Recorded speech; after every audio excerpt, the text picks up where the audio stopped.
All right, so an 11-box mixer here. We're going to have a box of 2019 Bowman Draft Sapphire, 2020 Bowman Chrome Hobby, NHTA. Got a box of 5-star here, a memorabilia piece with TriStar Platinum Baseball, 2019 Leaf Trinity. Allen and Ginter will start us off. And then some more shiny stuff with Topps Chrome, a couple of hobby boxes, and a couple of boxes of Bowman Sterling. So again, until we show the first hit, you can still get in on this one, but that's going to come pretty quickly. And for 11 boxes, this one won't take very long either, because there's a lot of all killer, no filler type stuff in here. So this is our start right now. All right, 10% off 3 teams or more. Good luck, everybody. And again, until we show the first hit, you can still buy into this one. Good luck.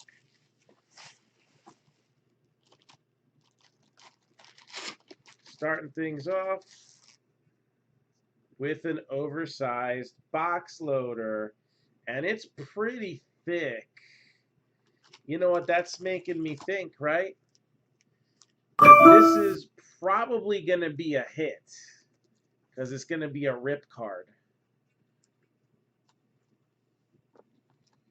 So, since I want people to get the opportunity to get in on this break, I'm just going to set this down right there and think what teams could possibly have rip cards. I don't know. Again, this is a thicker one. All right, this isn't one of the regular ones, so I'm thinking it's one of the rip-its. Right? Now we don't know whose it is, but it could be one of these teams down here. So I'm going to give those who are watching the opportunity to jump in.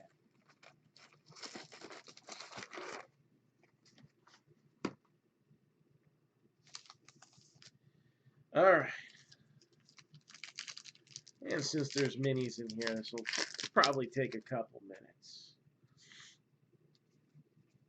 So we got Alberto Mondesi, Ginter back.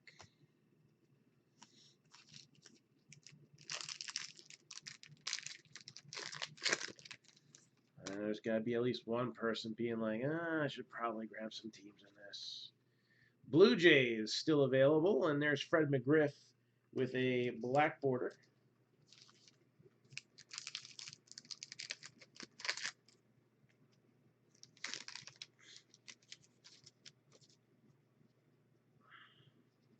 Another black border. Cardinals, Paul Goldschmidt. One of the last teams taken that got us started tonight.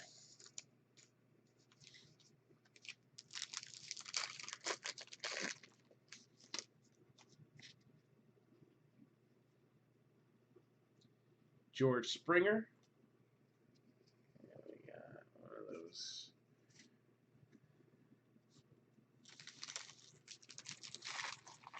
What's the highest mini on Ginter? Snoop Dogg? That was a few years ago, wasn't it? I don't understand. What do you mean the highest mini?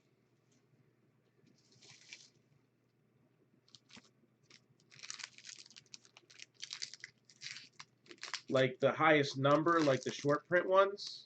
They go up to number 400. Aaron Nola.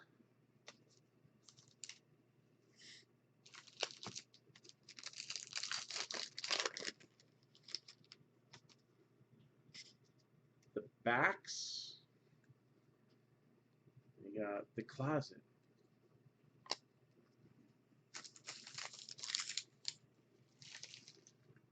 So yeah, they go up to 400.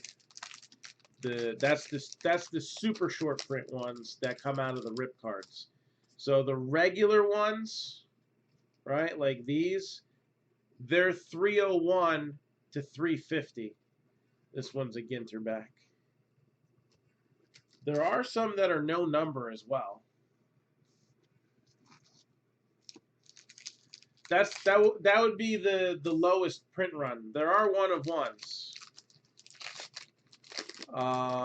There's one of ones that come out of the rip cards too. I think those are like the wooden ones, right? And we got Gregory Polanco. There's a hit right there. Open up a few more packs.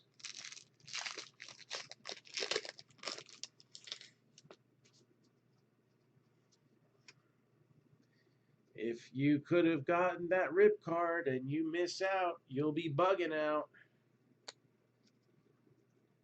A thorn bug.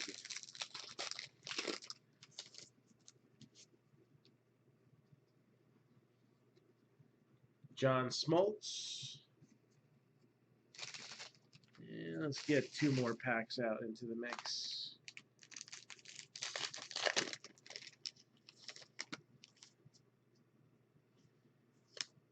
Tim Raines.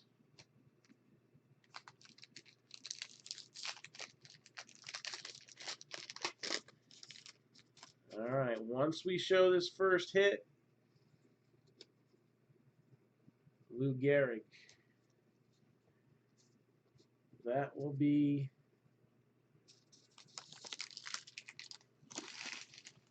the last opportunity here. We just, yeah, that's going like that. All about that base, about that base. All right. So here's the deal. Usually I put a little spot for the cards that are non-baseball, and I forgot to do it this time. So we're going to go with what we've done in past precedent before. If there is a non-baseball hit, it's going to get randomed off. All right. Whoever, you know, all the other cards will end up in that random as well. Otherwise, I'll just do like a skunk bonus for those extra cards. So it'll depend on how it comes out here. You got Thurman Munson.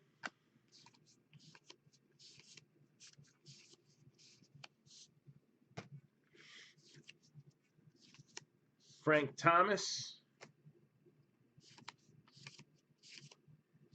Matt Theus. That's a rookie card. I'll just leave that.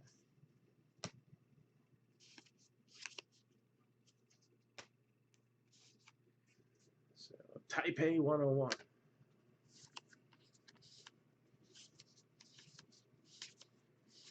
We're getting closer and closer to this first hit.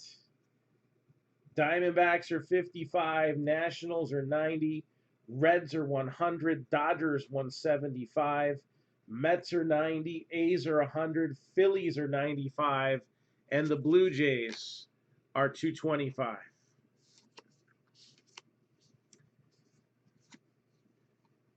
Oh my gosh, they came out of that rain delay?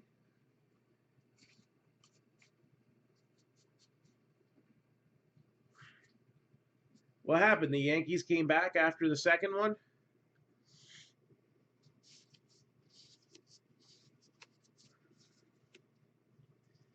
The late, great Lou Brock. Mookie Betts.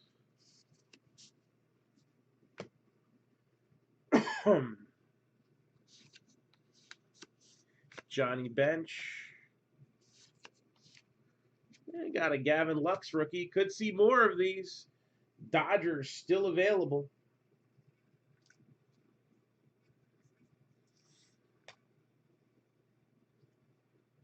Urquidy.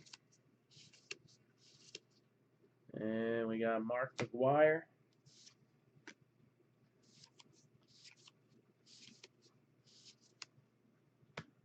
DJ LeMahieu.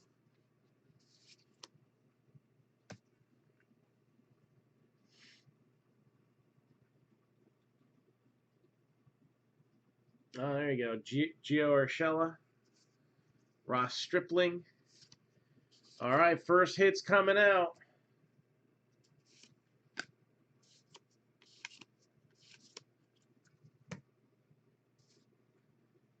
432 Park Avenue.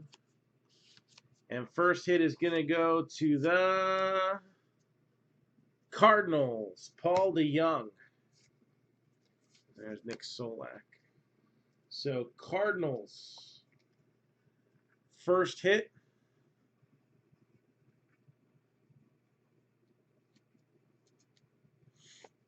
And now I'm just going to edit this down.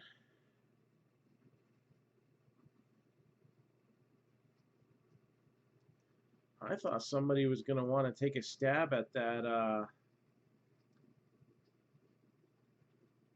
Who's it? The box loader.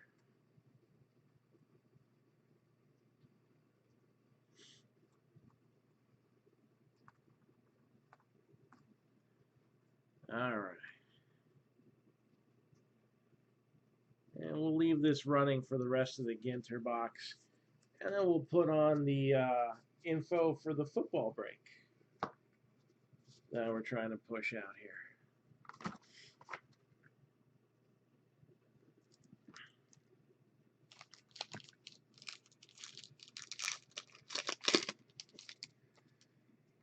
Let's see. Urquidy, black border.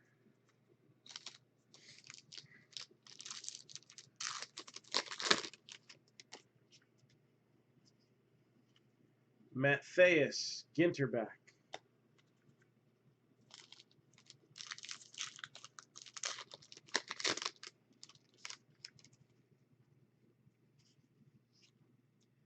Andres Munoz.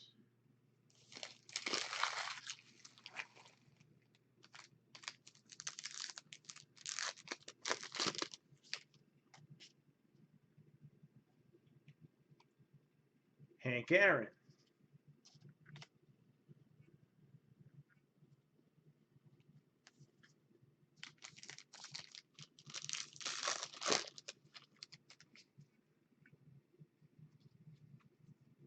Sewer drain. Scary enough.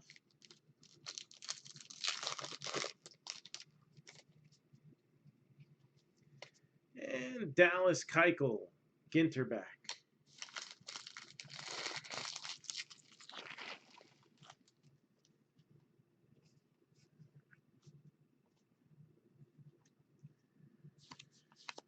And let's see what we got here.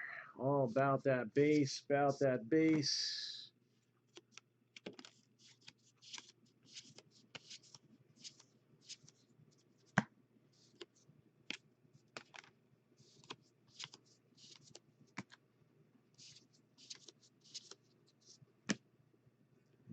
Carl Yastrzemski, long ball lore.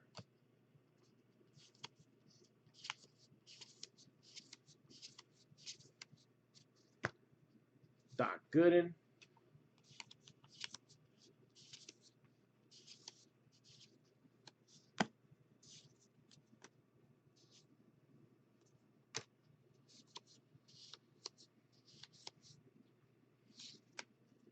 And we got Andy Pettit. Mini framed relic for the Yankees. 2 out of the last 3 teams taken already have the first 2 hits.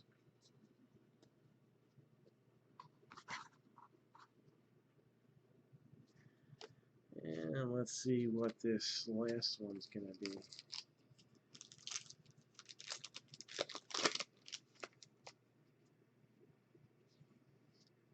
Raleigh Fingers.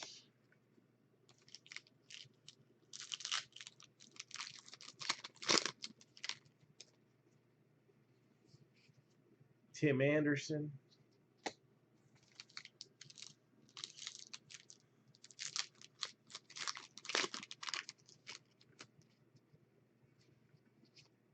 Tommy Edman, Ginterback.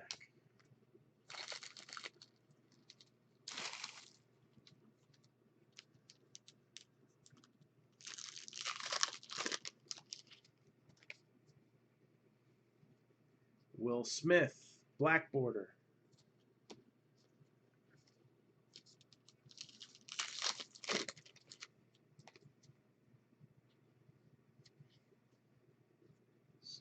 Jakarta.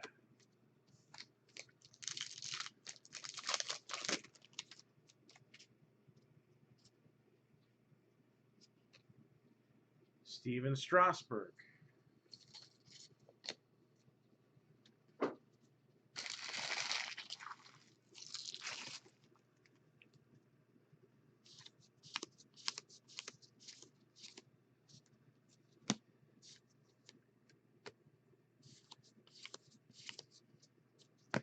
Nico Horner, we'll give a little 1 cent love to him.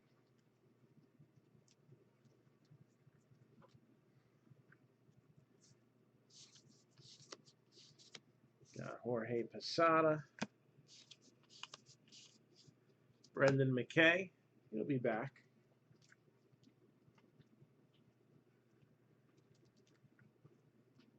Rays making it to the playoffs this year, although, hey, isn't just about everybody, except for the Mets. Abraham Toro. We got here Larry Walker.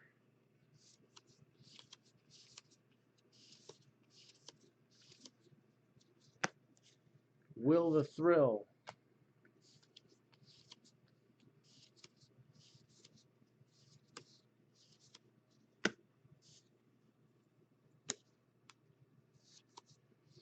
And will we get an autograph for our last hit here?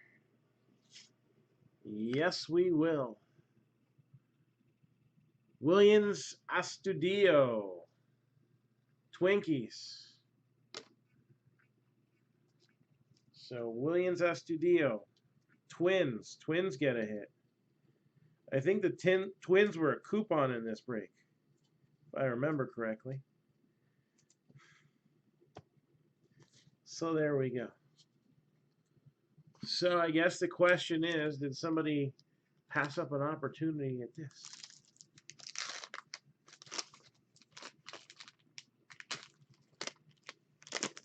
And the answer is yes, they did.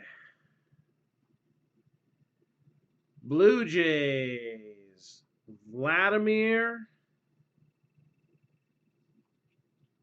Guerrero Jr.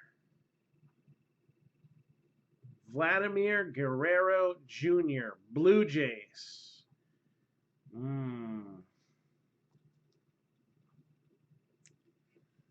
Rip it or keep it?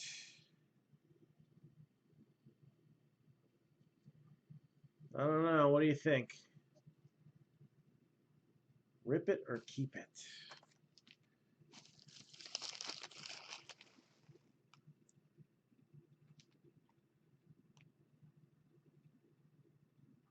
Let's see.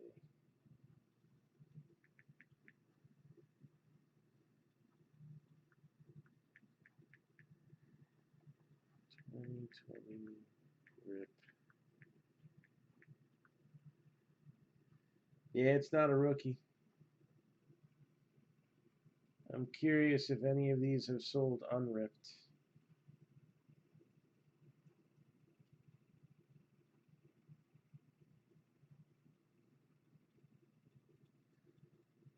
So last one of these sold for about $156 shipped.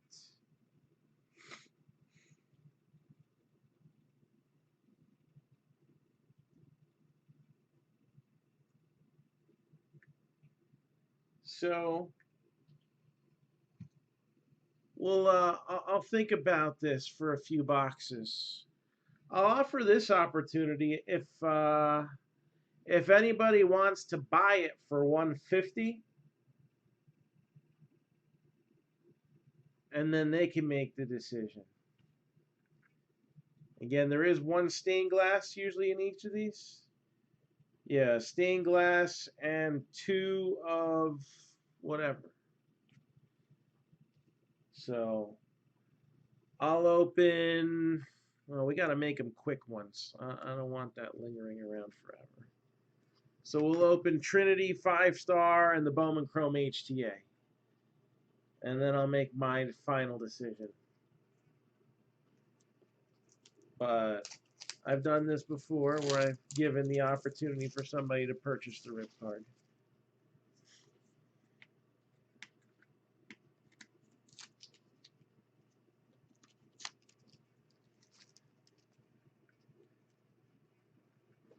All right. What do we got here?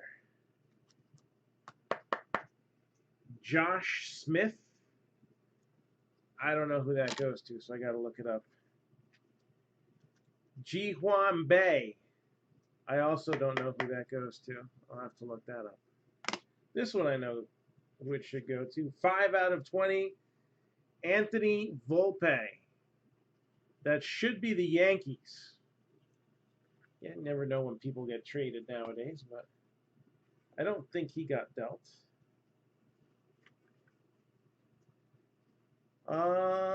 Number 84 pick in the 2019 draft.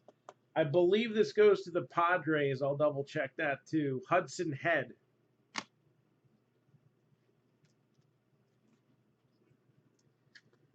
Freudis Nova.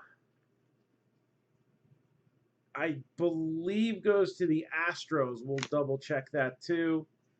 And oh my goodness, this team was sitting there for how long?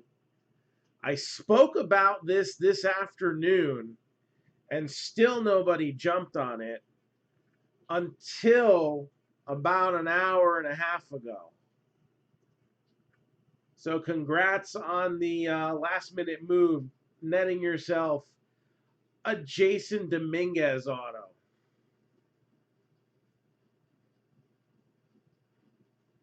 Don't say I didn't tell you. All right, let's confirm these other jokers.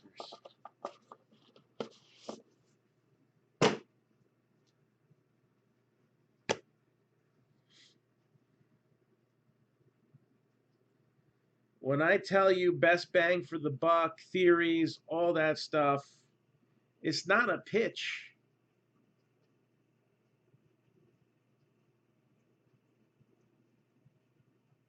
It's what, I don't know how many times I say this, things can happen, and they do. Let's see, I go MILB.com. I mean, I'm not always right. Ask my wife. Yeah, Freudis Nova Houston, so that's the Astros.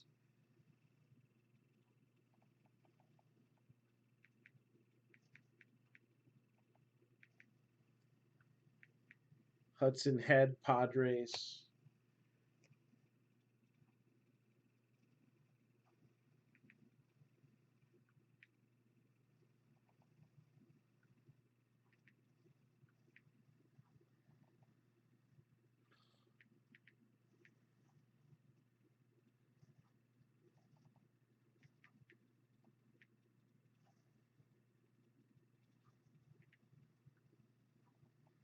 It's just auto-correcting me anytime I type this guy's name, and that's not cool.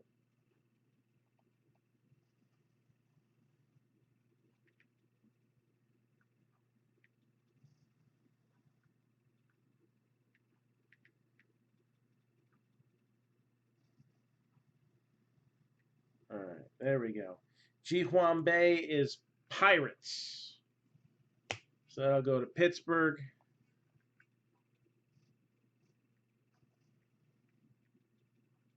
And Josh Smith.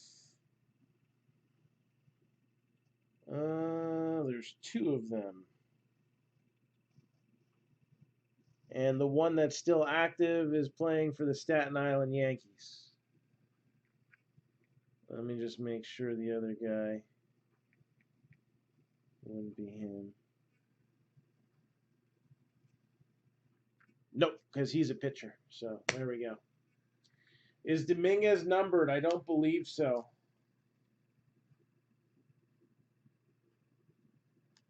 No, not numbered. So the Volpe's numbered. The Yankees are slaughtering it right now.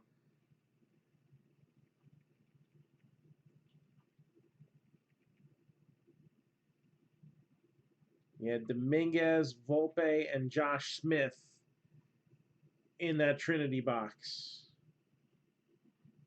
You had the Pettit relic.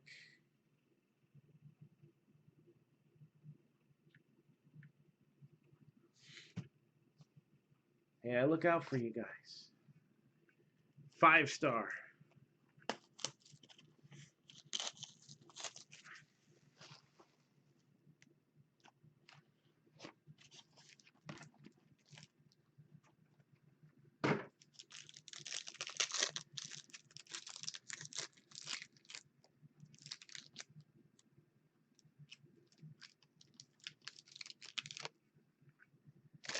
So we got Jake Rogers, Tigers. And 5 out of 10 for the Phillies, JT Realmuto, who should have a bit of a market in the offseason, at least as far as getting a contract goes.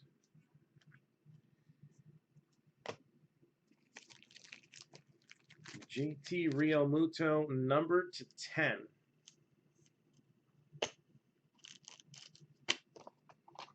Well, like I said earlier, I'll run it with 22 teams. I know I'll get something decent. That's not terrible. I got the Guerrero rip. I even was talking about that the other night. You got some stuff for Guerrero and Bo Bichette aplenty.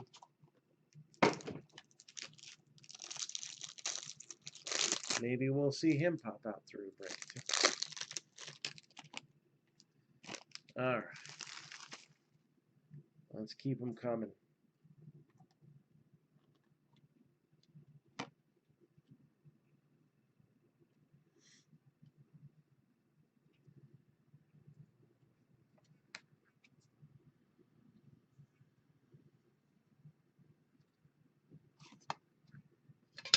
HTA box.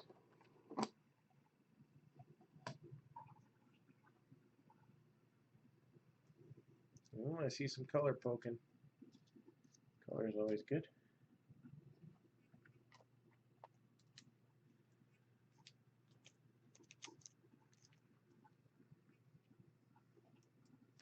Astros, Colin Barber. 212 out of 250. Royals, Eric Pena. So Barber is an outfielder. Pena is an outfielder. Got to get those position player prospects in color, and you're usually in pretty good shape. And then third base prospect, Austin Shenton. Austin Shenton. So I guess the question is, does anybody want to take their chances on this Vladimir Guerrero rip card? That sleeve is no good. There we go. I notice all these new sleeves stick together a lot more than they used to.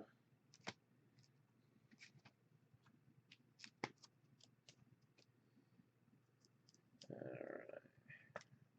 So again, Austin Shenton is the Mariners.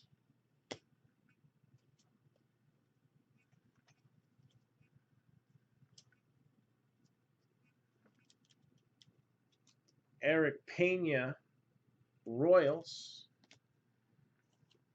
And Colin Barber, Astros.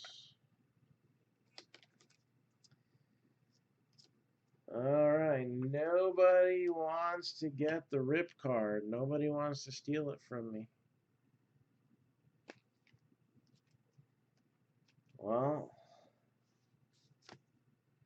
I mean, I got an audience here, so I kind of don't have a choice, right? I got to rip this thing.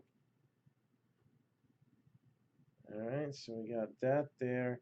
These don't rip nicely. These, you just got to tear the crap out of them. So, 150.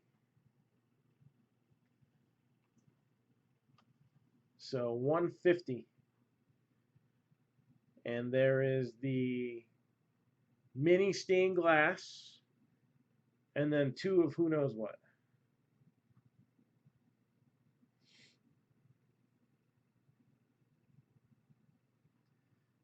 So otherwise, I'm going to rip it for me.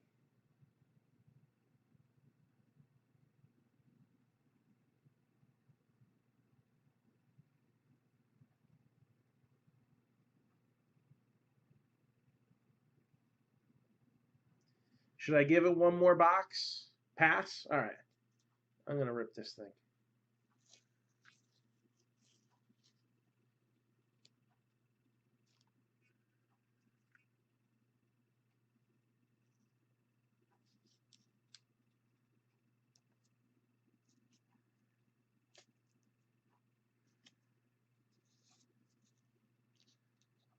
Okay.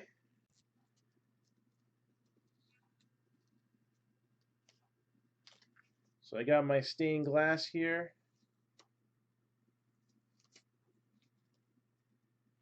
Could have done better, could have done worse. Joe Mauer, Twins.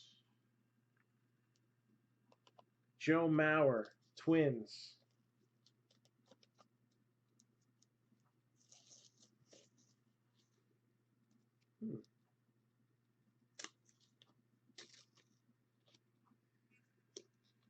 Again, these are part of the rip card, so this goes to me, obviously.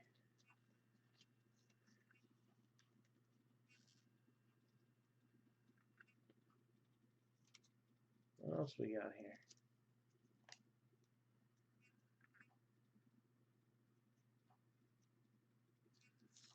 There's just no sugarcoating this. Just gonna rip the whole back off of it, whatever. All right. The other two cards are also stained glass. Frank Thomas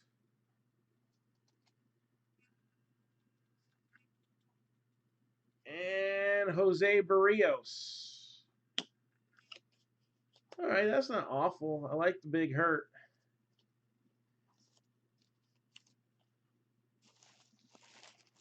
Will this stick back on?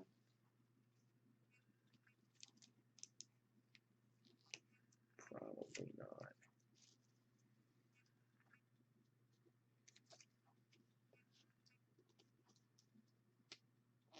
Try to keep as much of it intact as possible, but it's not possible. All right, so we got mint on the front, jacked on the back, but let me get these stained glass cards in their proper holders.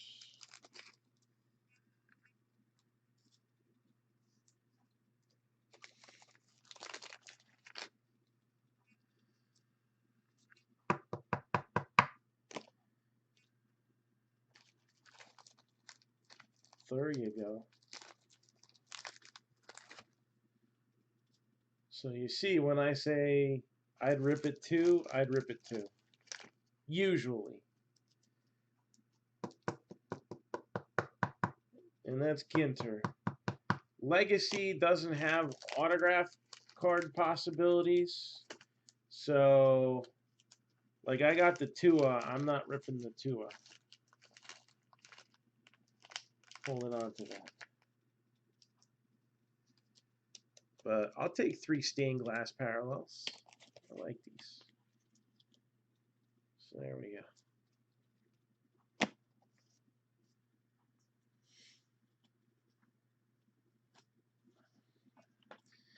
All right, moving right along. Let's open up this baseball. Again, standard tiebreaker rules apply. So if it's a current player, obviously goes to current team. There are some precedents for certain things.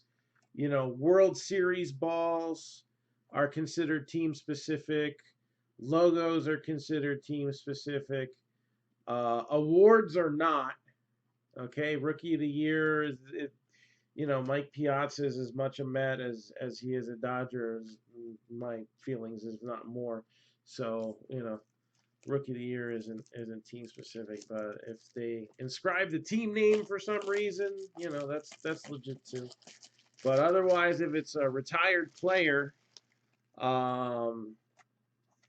generally it'll get randomed off between any team that they played for in parts of 3 seasons or more.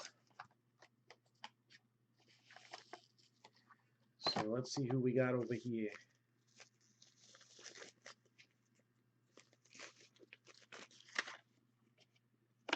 Ah.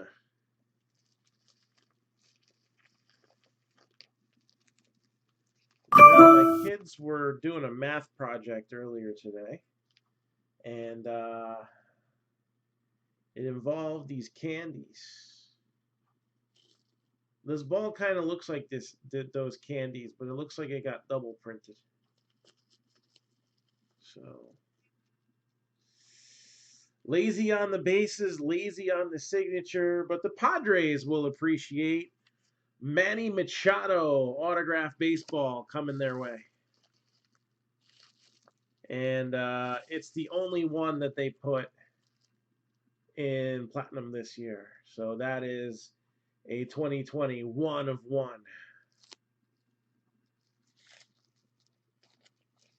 Third overall pick in the 2010 draft. 4-time All-Star, 2-time Gold Glover. 300 million buckaroos. Something like that. Manny Machado.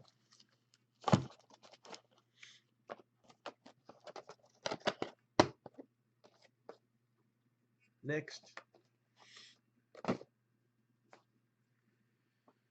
All right, let's knock out this other 2019 box out of the mix because we got a lot of 1 cent love to give out on this. Bowman Draft Sapphire.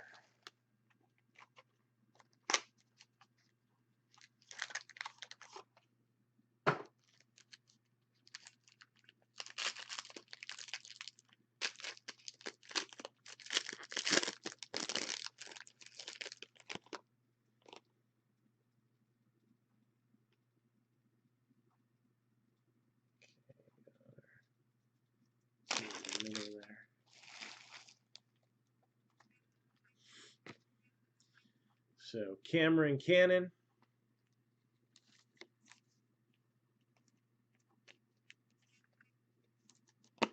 Jahmai Jones.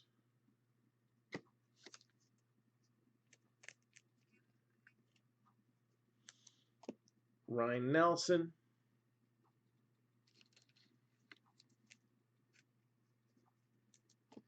Logan Gilbert.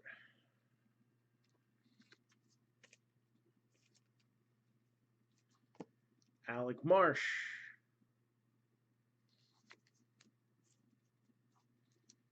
Shervian Newton.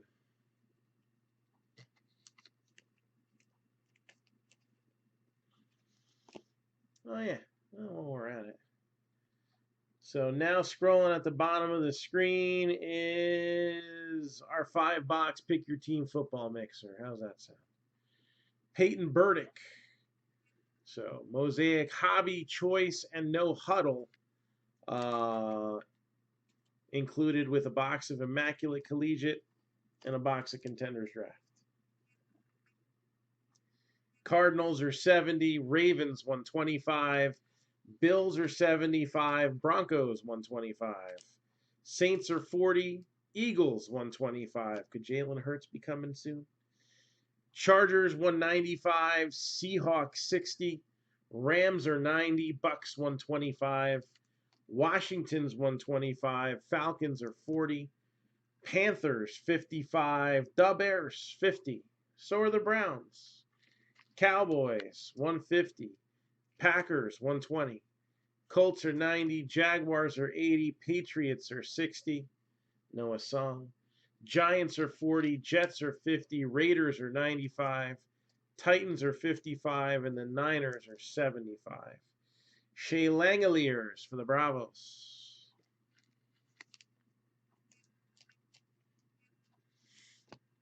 Brandon Lewis, I should say. METS, Mets. Brett Beatty. It's actually not a bad one there. I think I'm going to top load that.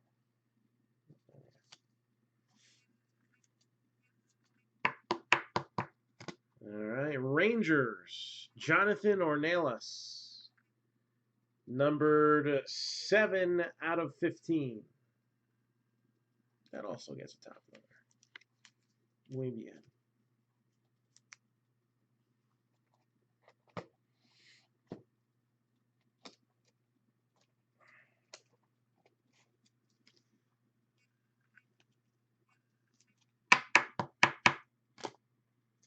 Matt Cantorino. 2 out of 99 for the Twins.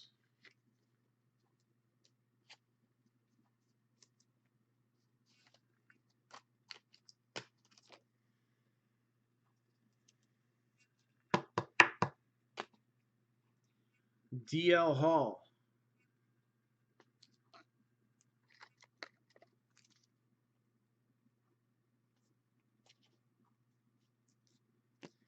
Yordis Valdez. Moises Gomez. Tommy Henry.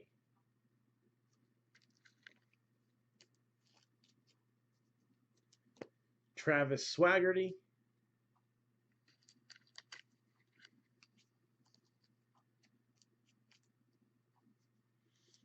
Desan Brown.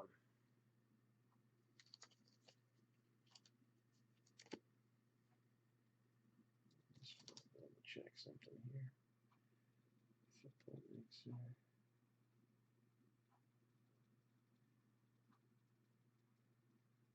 Yeah, okay, I got rid of the Chiefs. Got taken earlier today. I want to make sure I did pull them off that list. Good.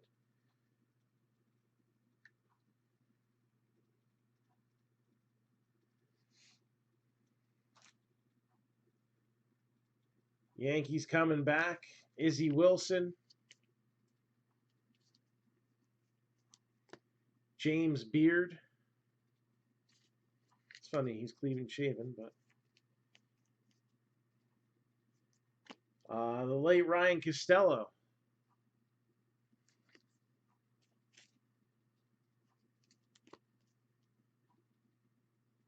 Isaiah Campbell.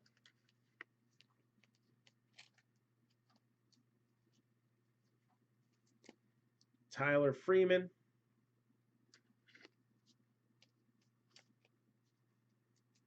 Spencer Steer.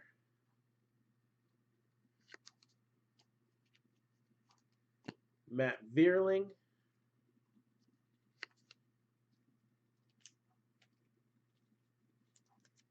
Casey Golden.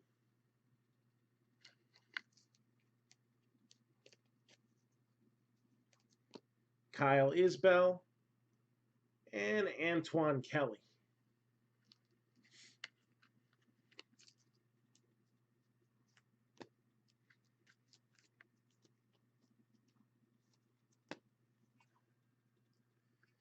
All right, so the Sparkly cards are done.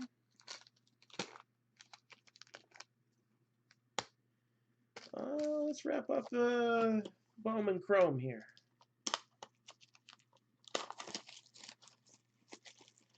So we've got a mashup of Bowman and Chrome products. Bowman Chrome, Bowman Sterling, Topps Chrome. Let's see what we got to close this out here.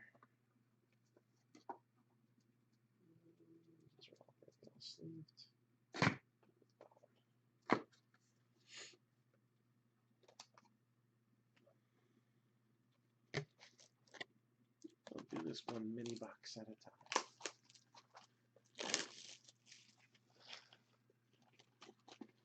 So again, football. Can knock out some teams right here that'll help us get going.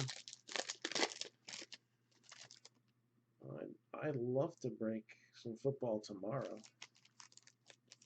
Could happen. We need to get started on it today.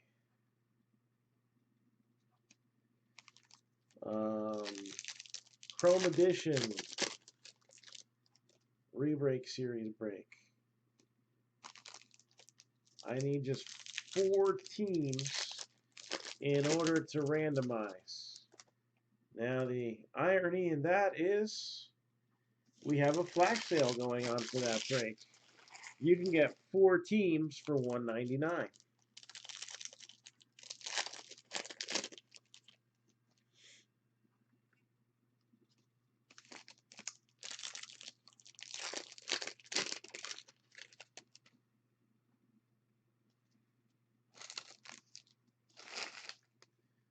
All right, a little H to the Izzo. Brendan McKay. Give that a little 1 cent love. And 78 out of 150, Red Sox, Noah Song. We'll do likewise.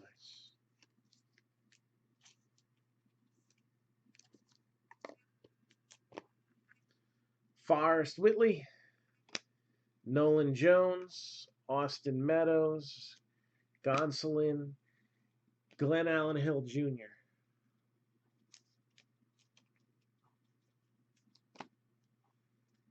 Mason Denneberg, Estevan Florial, Longoria, Yamamoto, Brandon Marsh.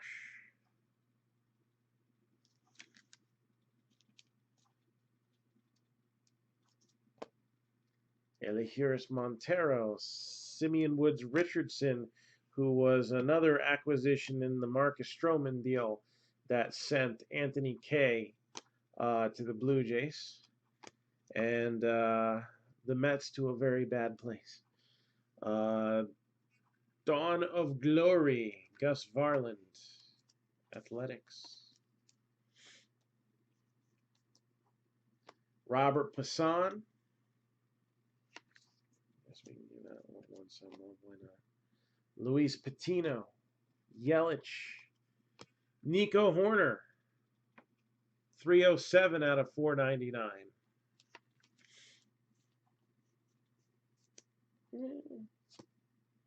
Top load it. What the heck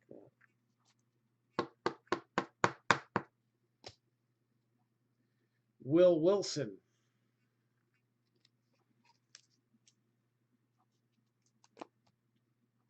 Marsh, Beatty, Perez, Martinez, Brewers, Max Lazar, pitching prospect for Milwaukee. Max Lazar, Brewers.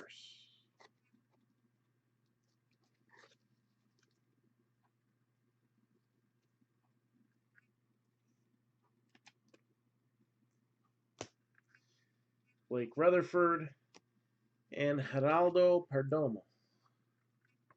Perdome-moi.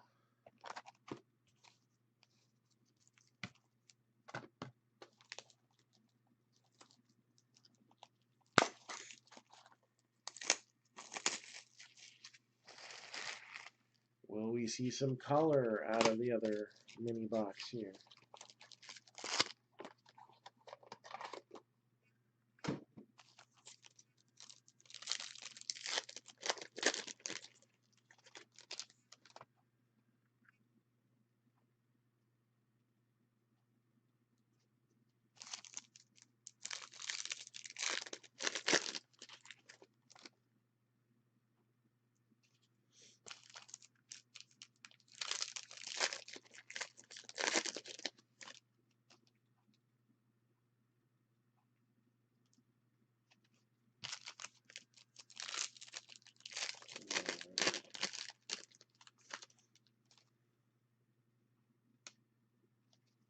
Can the Indians make it an extra inning game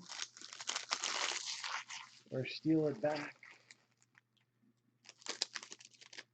Gonna be an interesting one.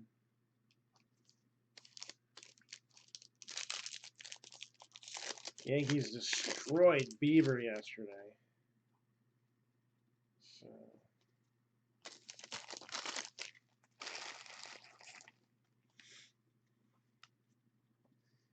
Votto, Lindor, Cody Bellinger for the Dodgers. 63 out of 250. We'll give that a little 1 cent love. Tristan McKenzie, Stevenson, Young, Kikuchi, Nico Hulsizer.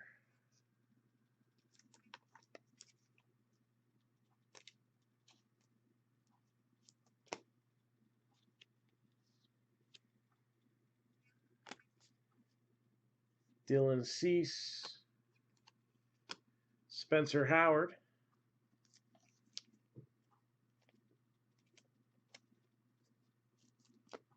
Wander Franco,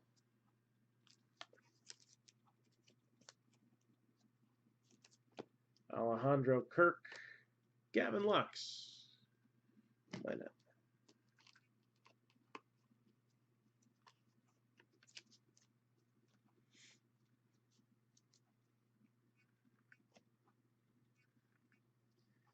Soto, Kyron Paris with the purple shimmer. Those are not numbered.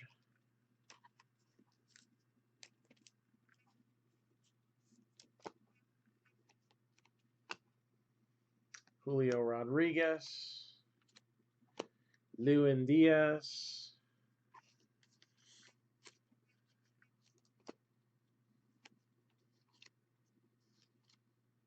Yu Chang,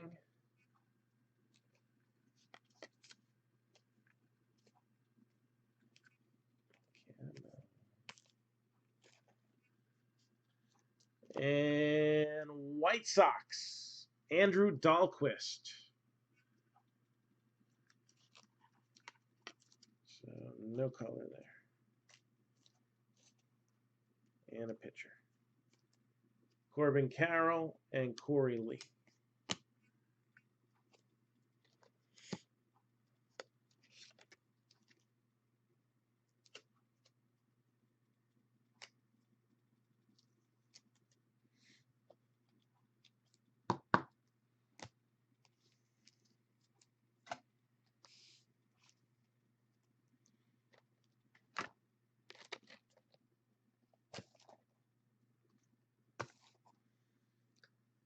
All right, let's go Bowman Sterling. Get some mini boxes out.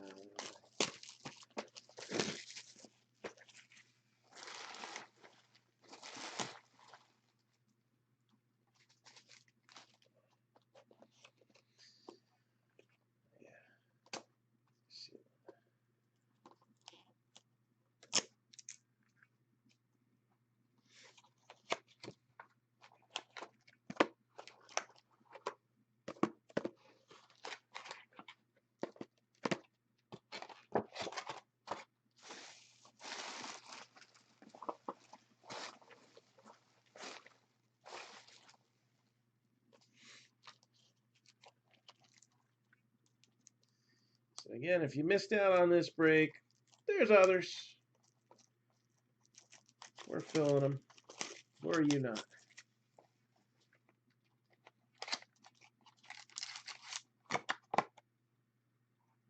You all fill them, I'll rip them. Sound fair enough? Even if we don't fill them 100% of the way.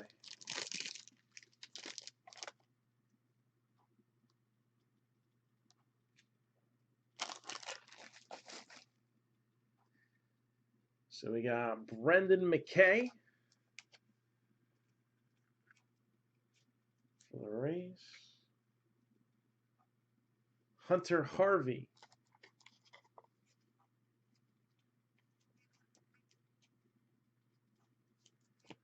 /113 out of 199, Dylan Carlson.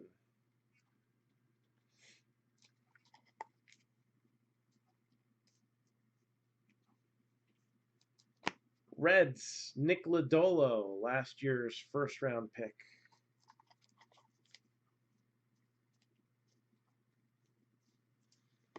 Alec Bohm and Alec Thomas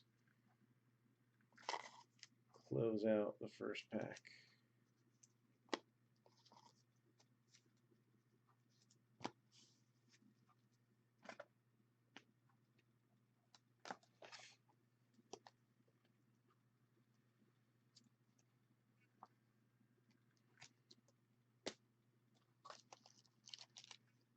Next.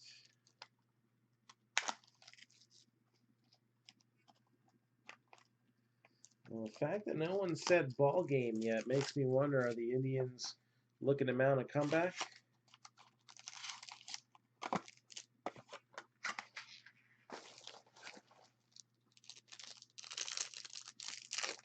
wonder, is there a redemption in here? It felt kind of skinny. Nope. It's not. It's not a bad hit, though. It's a decent player. 2 out, 1 on. Oh, boy. Julio Rodriguez and Logan Gilbert. So there's a couple for Seattle right there. Jesus Luzardo.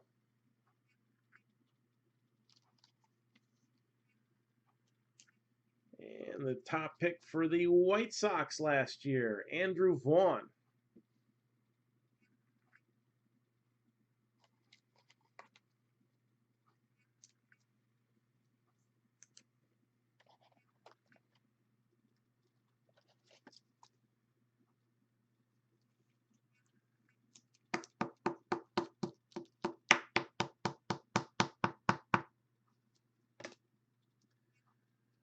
Tony Gonsolin and Logan Allen.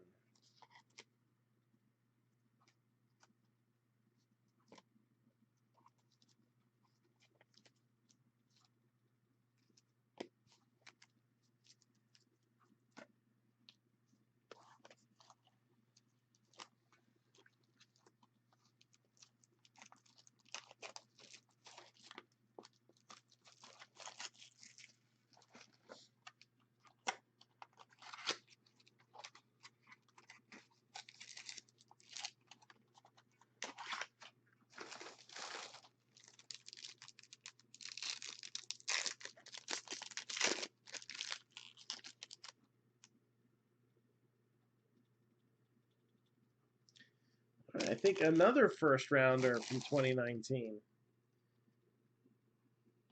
Don't remember if it was legit first round or compensatory, but still. Shun Yamaguchi, Aristides Aquino, Brandon Marsh, and let's get down with our sparkly selves here. I can get this sleeve to open up. Probably going to ruin it in the process. No, I didn't do too bad with that. Numbered 13 out of 99, Michael Bush, Dodgers. And the Yankees win. The Yankees win. I didn't want to put the effort into that because I just can't say that with bravado for some reason. Oh my God, these things suck. There we go. Yeah, I ruined that one. You know, it's not like these are easy to find either. Aaron Savale and Jalen Davis.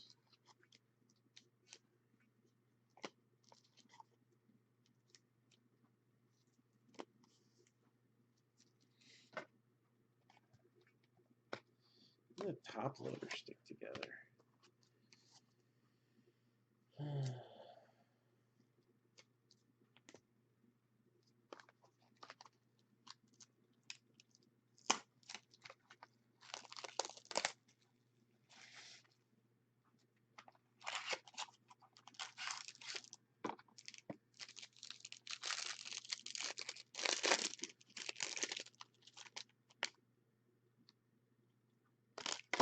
Again, we got breaks of all shapes and sizes. All right. A little bit of baseball, football. We got personals of all kinds of stuff. Kwang Young Kim.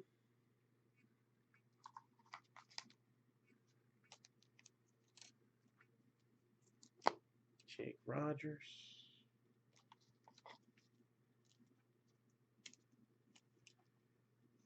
And Rays, Greg Jones.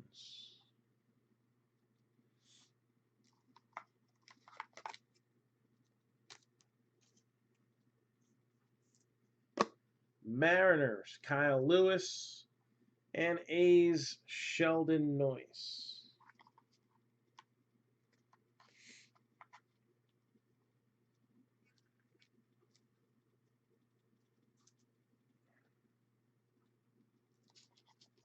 What do we got Chronicles for?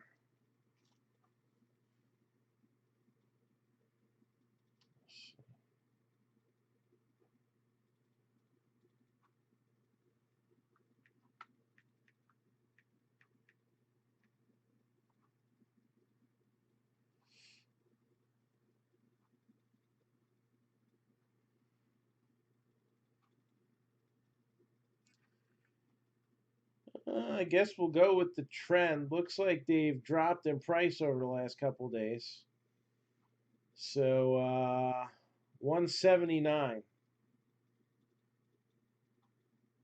So we'll do 179 for Chronicles.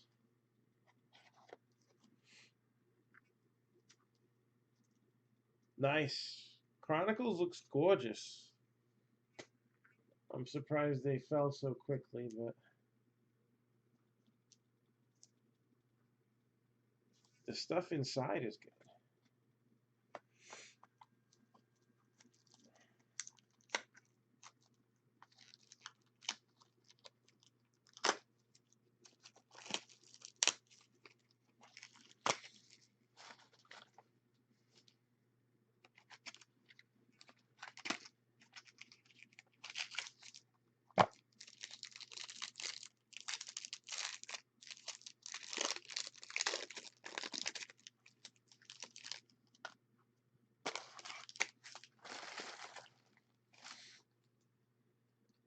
Ooh, we got some orange here.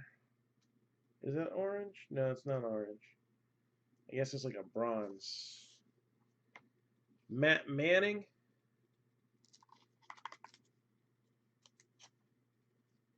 Mackenzie Gore.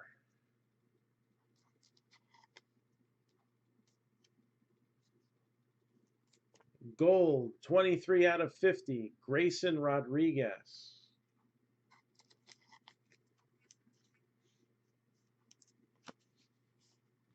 $74 out of 75. Marlins, Jordan Yamamoto.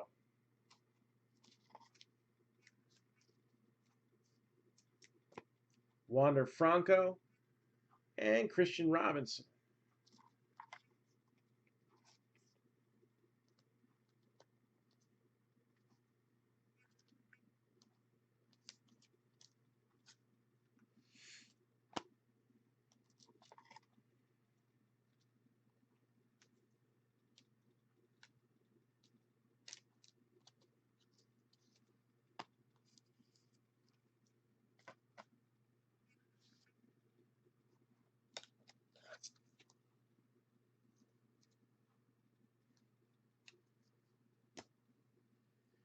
All right, let's do a Topps Chrome hobby.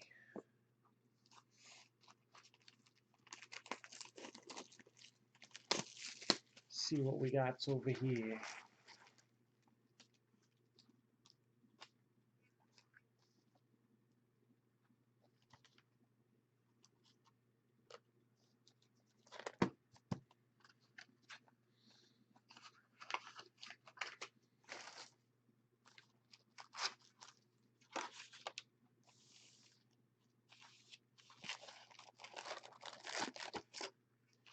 A lot of baseball today because, hey, let's face it, this year it's you make the playoffs and you make the playoffs and everybody but the Mets make the playoffs.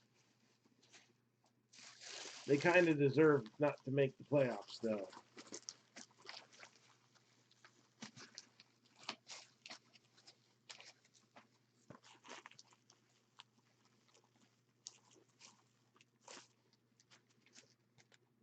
All right, new garbage bag.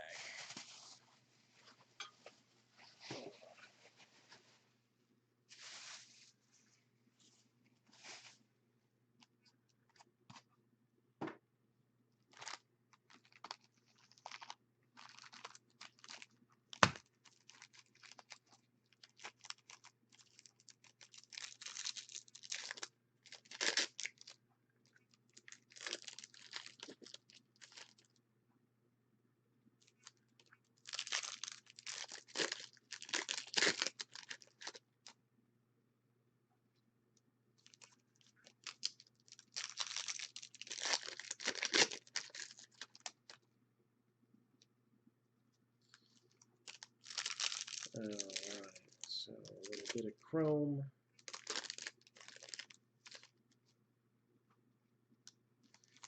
And then we have one more box of chrome and one more box of sterling.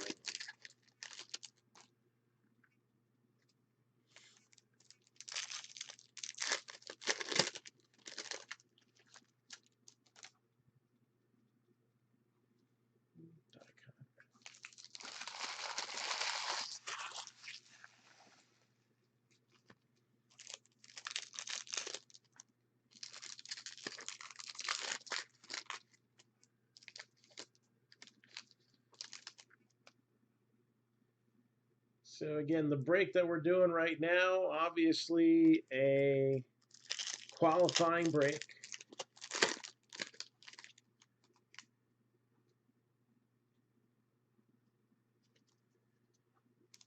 The one scrolling at the bottom of your screen, even though it's only 5 boxes, the dollar value's there. That's a qualifying break.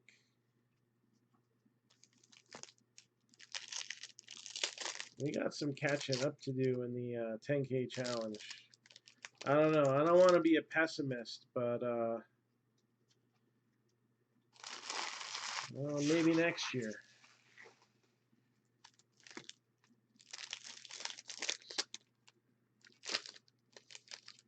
Might be too much to overcome. We'll see.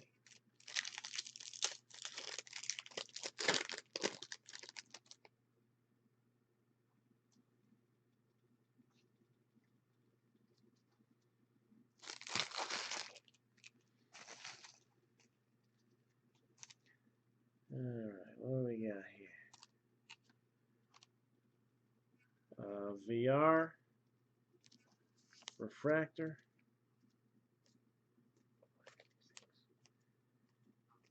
Come on.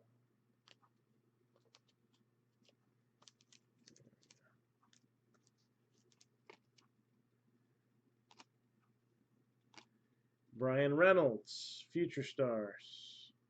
Green parallel, 64 out of 99 for Los Piratas.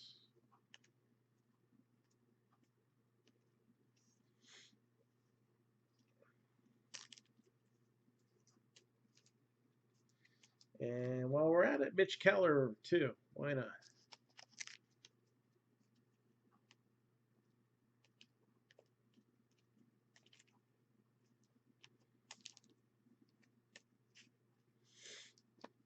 Bo Bichette, Chrome rookie.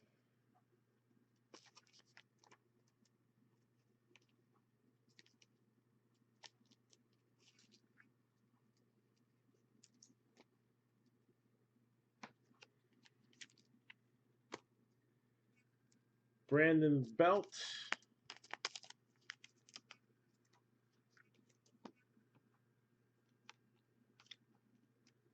Austin Nola. Max Muncy with a refractor.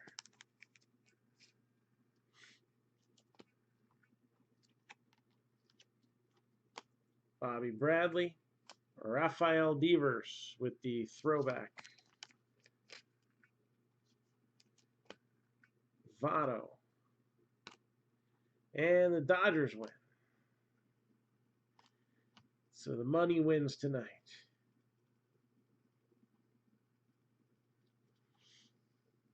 Babe Ruth.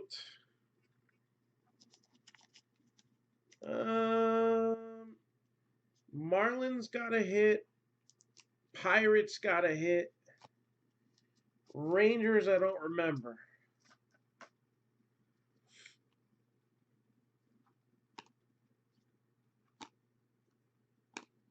Brock Burke, refractor.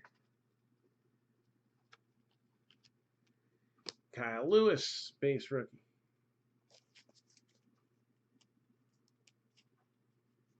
Freshman Flash, Luis Robert.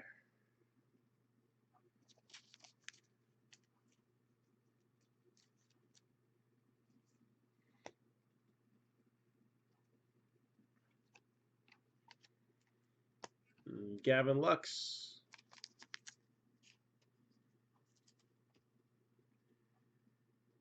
Alex Bregman.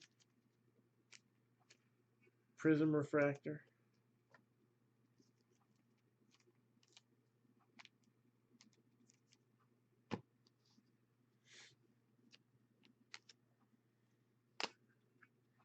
Michael Chavis, Robbie Ray, refractor.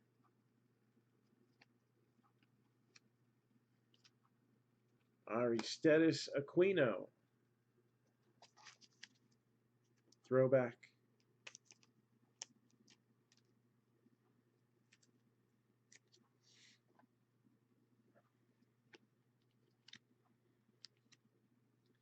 Cardinals, Rangel Ravelo.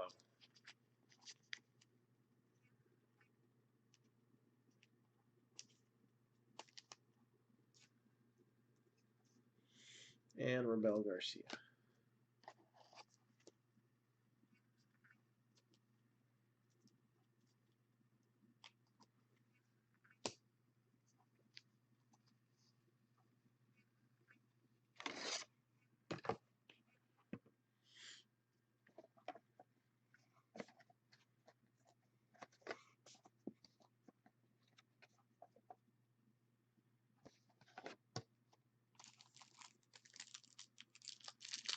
All right, that's one autograph.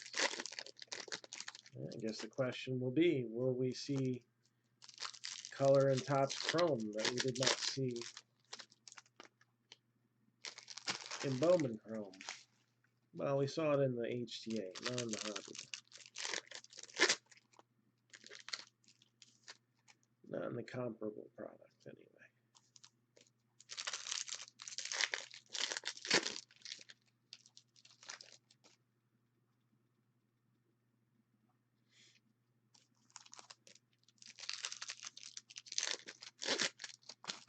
Yeah. And I think that's going to be a, kind of a long-term rivalry. You get Brendan McKay healthy. You get Wander Franco called up. Blue Jays, that AL East, man, is set up to be nasty. I mean, even the Orioles, who were kind of overperforming for a while this year,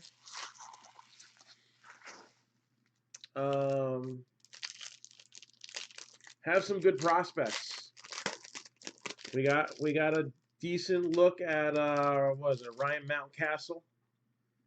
All right, Adley Rutschman.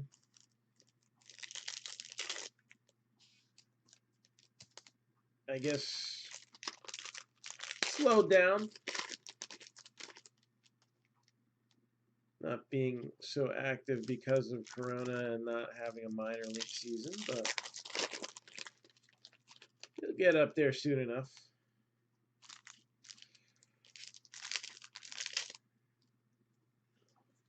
It's going to be interesting to see, because there's so much young talent dominating baseball, giving us, pretty much healthy rookie classes.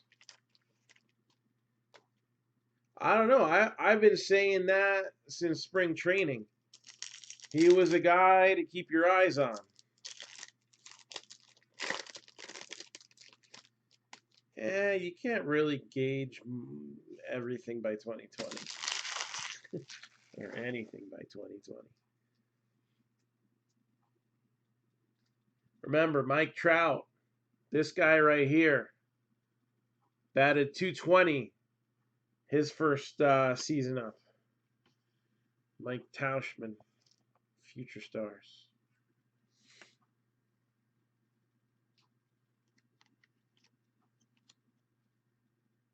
All right, Kershaw. Kershaw's a refractor.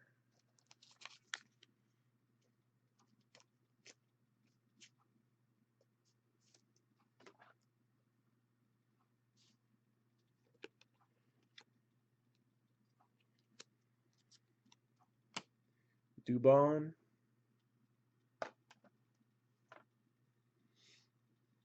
Not a refractor.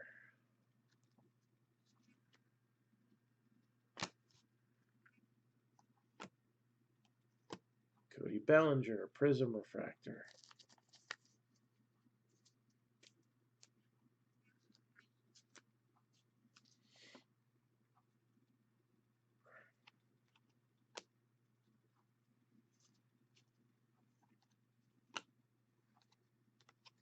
Trent Grisham, refractor.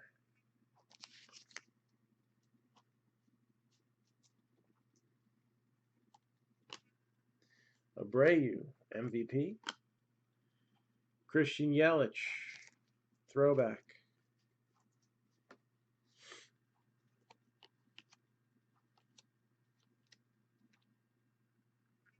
Brandon Crawford, refractor. Albert Alzole, blue wave.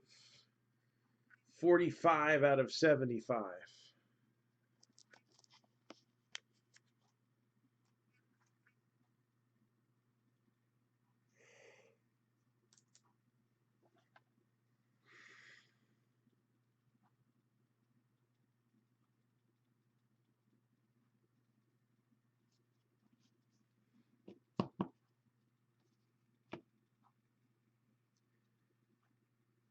So, Yordan Alvarez, freshman flash.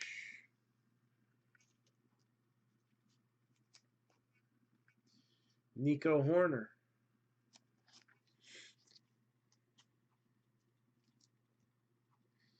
Well, you look at the Yankees who held on to Clint Frazier for so long, and I feel like that's worked out well for them. All right, you never know when guys are going to get hurt. 2 boxes left after this stack. Mike Yastrzemski, refractor.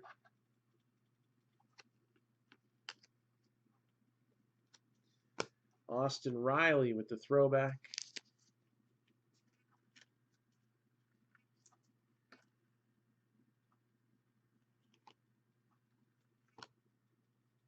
And Gold Wave, Jose Urquidy, 40 out of 50. Astros.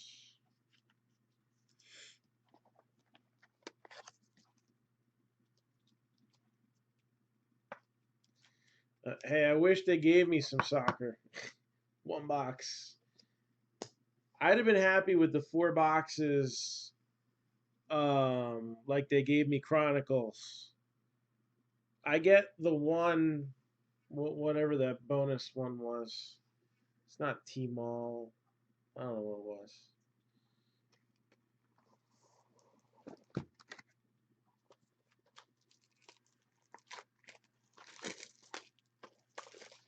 was. Because they're all refractors. It's not a parallel.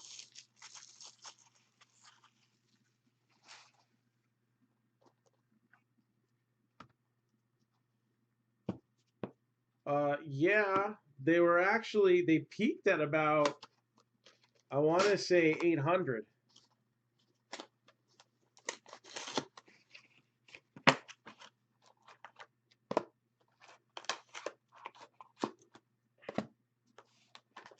Someone got all of them off of me just before that final jump. And I think they ended up getting a nice numbered Pulisic out of it. So I think they did all right. All right.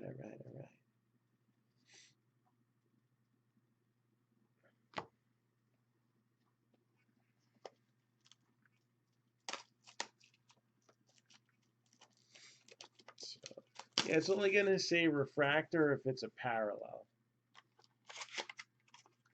If they all look like that, then they all look like that.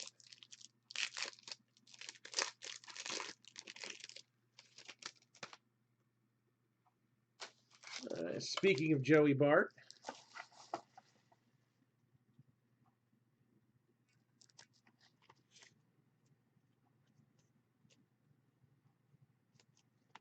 Nolan Gorman.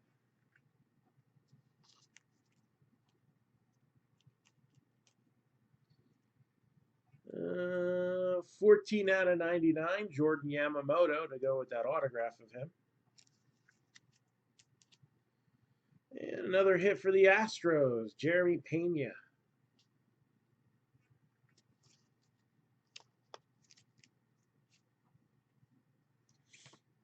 Gavin Lux and Shogo Akiyama, who I guess didn't light it up.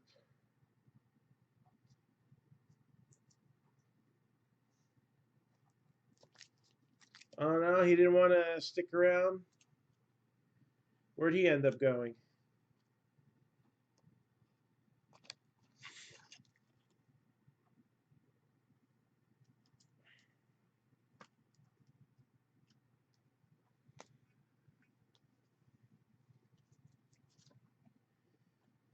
Man, you think American athletes use free agency soccer?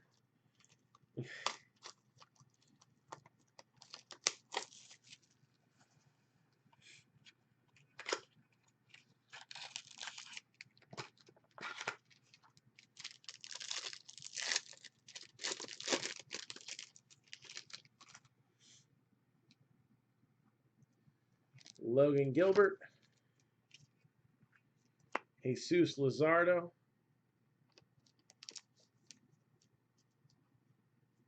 Mauricio Dubon,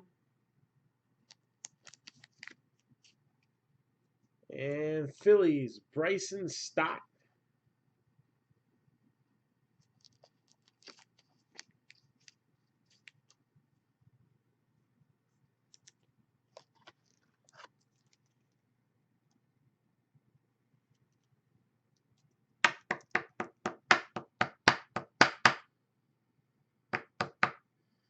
Well, that's how it is in sports. You don't get paid for the things you're going to do. You get paid for the things you've done.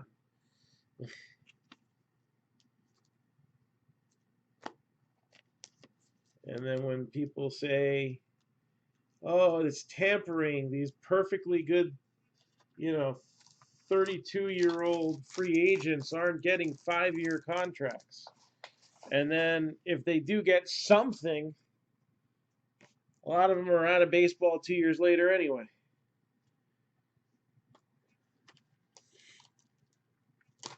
Football, it's even more brutal. You don't get your money guaranteed.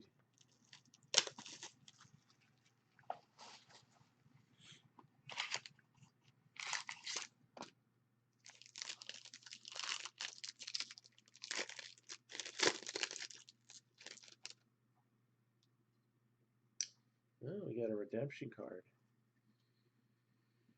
Alex Kirilloff.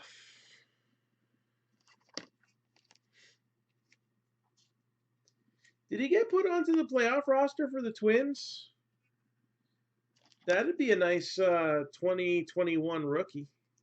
Spencer Howard, Ronnie Mauricio, Luis Patino, Adley Rutschman,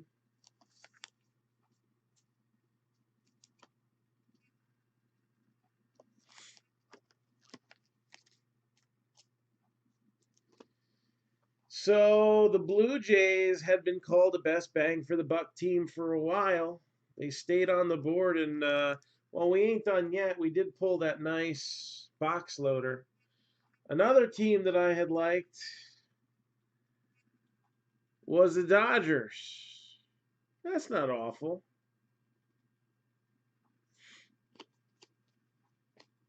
I think he'll do better than, what was it, 237 or 27? I don't know what he hit. 2020. Pete Alonso hit 231. But I bet if he kept playing a full season, he would have heated up. Probably would have gotten 40 to 45 home runs. Got the average into like the mid 250s. I would have called it a year.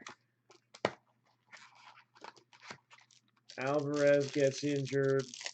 Lux underperforms.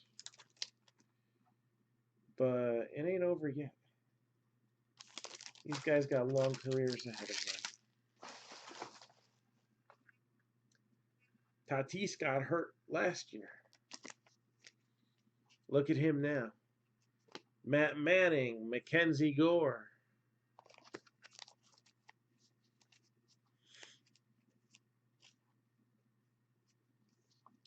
Brendan McKay.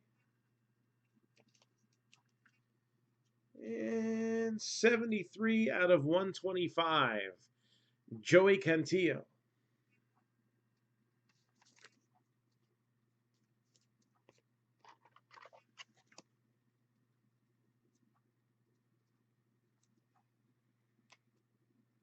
Padres. Zach Gallen and Adbert Alzolay.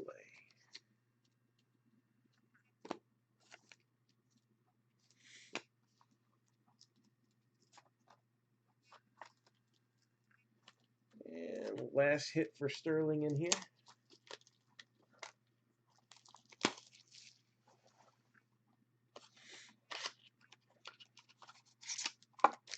You know what? I did remember something for the Rangers. It wasn't a hit per se, but in the Bowman Draft Sapphire, there was a low-numbered Ranger parallel. Because those boxes don't have hits. So essentially, that's the equivalent. That's not a bad rookie card right there. Luis Robert, White Sox. They had a couple hits, too.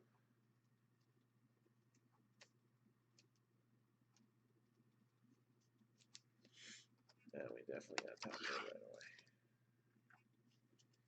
The other one we'll get to later. Brock Burke. Junior Fernandez.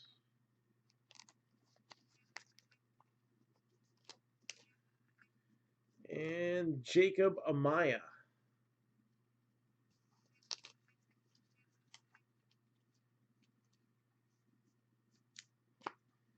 Alec Boehm and Alec Thomas again.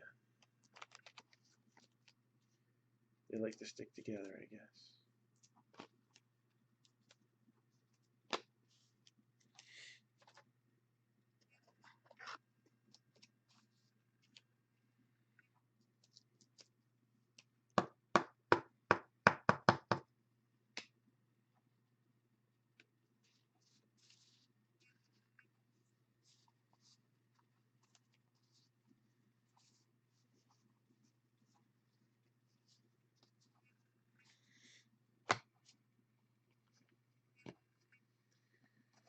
All right. And we'll finish it off with one for my Chromies.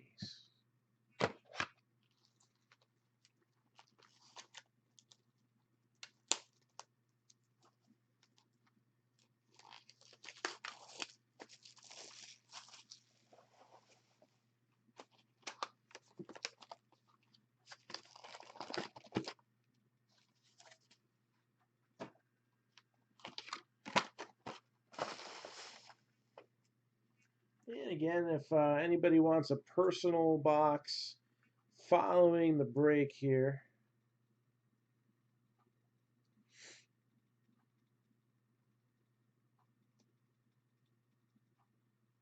oh, I never did put these on there. Okay.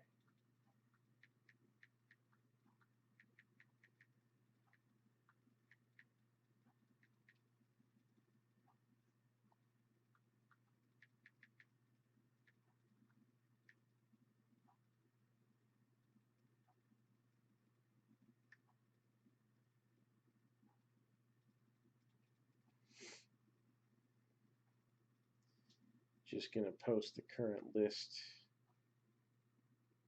right there. If anybody's interested, just let me know.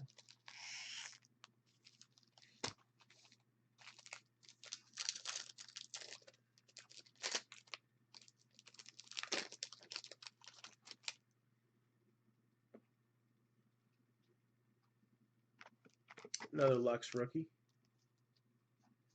Yeah, you got a few.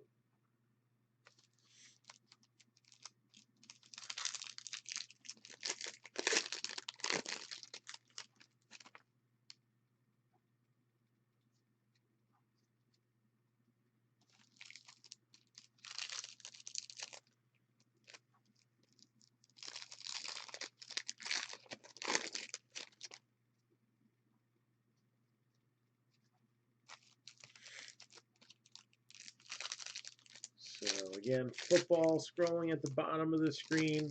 We got a couple other breaks already up on the board that we're hoping to move. We finished September off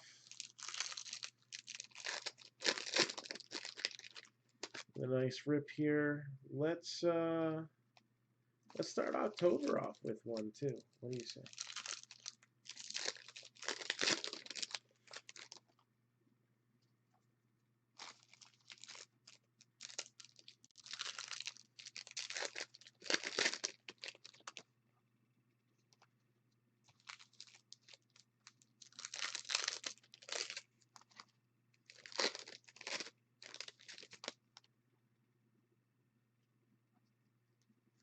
That's not bad.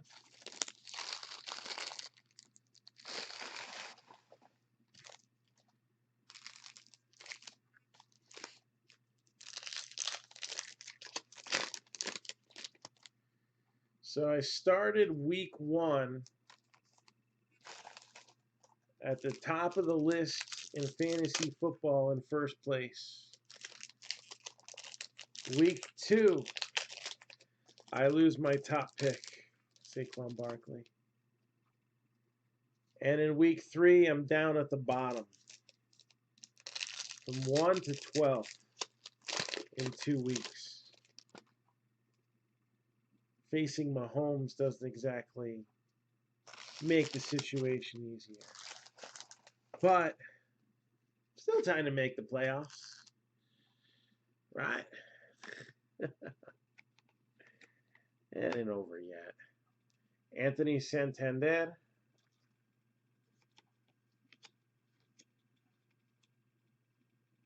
Lindor's a refractor.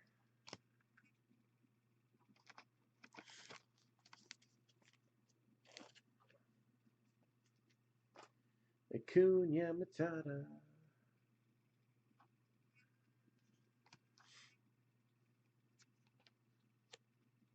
Vladimir Guerrero Jr.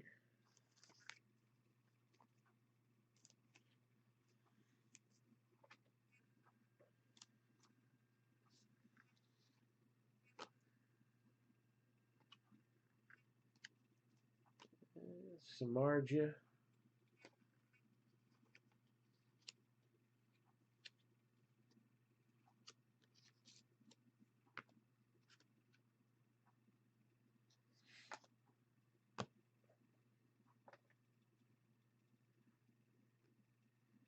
And check this out. 50 out of 99. This is the Acuna variation in green.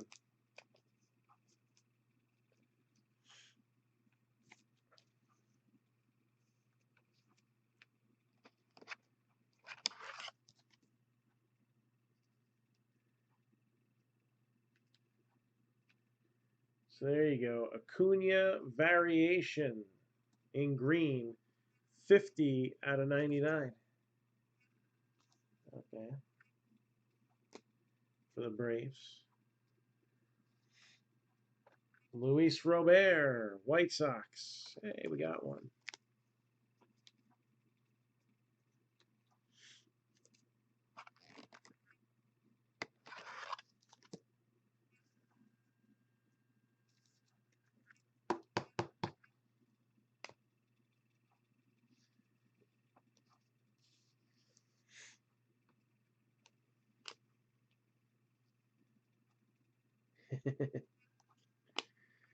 Andres Munoz.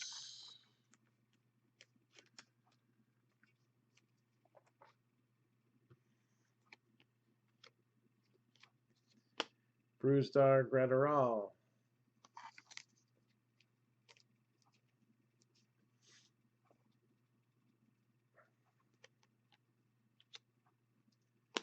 Ozzie Albies.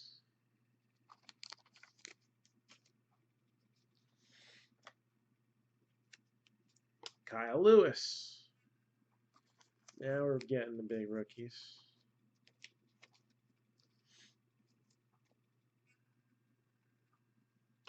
Tigers. Travis Demerit.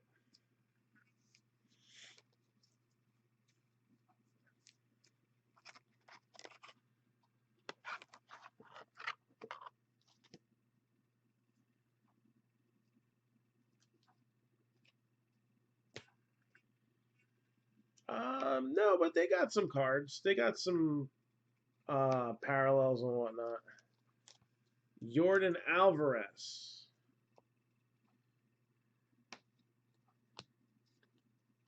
Got a couple of the sparkly cards out of Bowman Draft Sapphire. Mike Trout, throwback.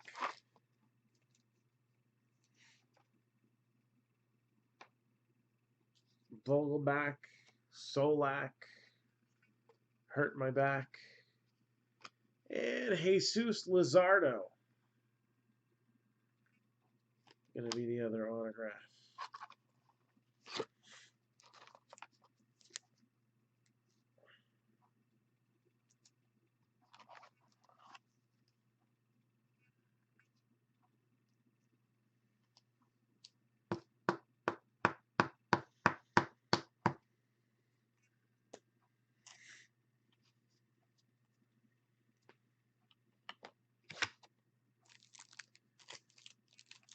And to finish things off,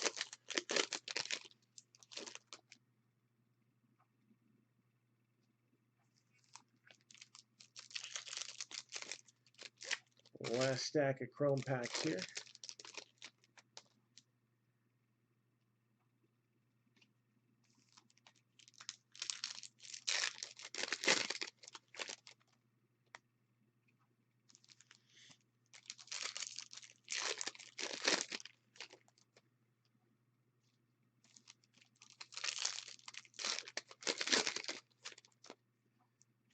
We've gotten all the key rookies out of this, right?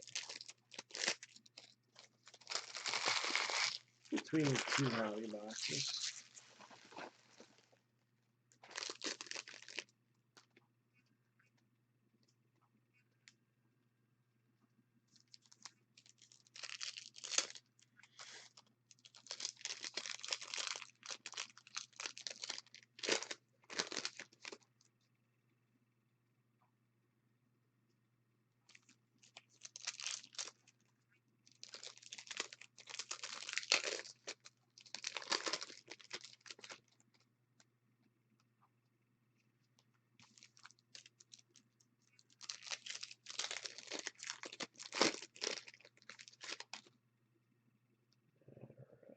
That's not bad either.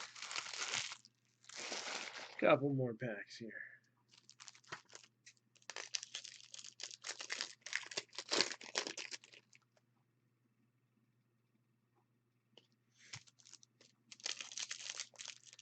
So again, scrolling at the bottom of your screen, some football. Anybody's interested in jumping in on that? I'd like to do as much as we can as early as possible over the next few days. Saturday, Becky's got a soccer game.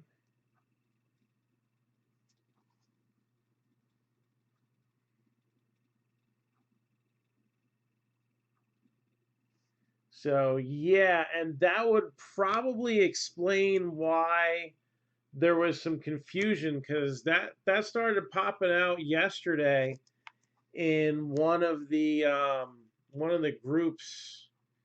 Somebody was talking about it, and they were mentioning, well, I forget which one does it for which, but they were talking about MJ Holdings, I think, is the one that does targets,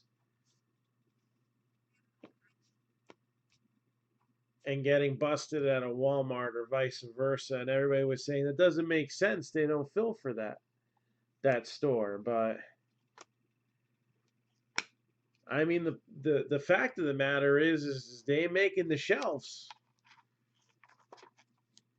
I know we got that problem in my neck of the woods. You know, I mean, last year with Prism basketball, as hot as it was, I would see boxes of it sitting on the shelf, and I put it in my hand, and I'd be like, "Nah, I really don't need this." So, yeah, and you know, everybody says, "Oh, good, they're getting caught." Yeah, it's so good that they're not going to be in the stores, so it doesn't matter. So what's going to happen? Is Panini going to let them go? and be like, hey, we'll give stores more. No, they're probably going to hold them, and they're probably going to put them on their website for more money.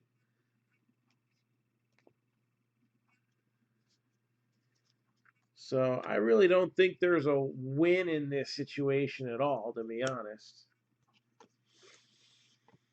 Kevin Biggio.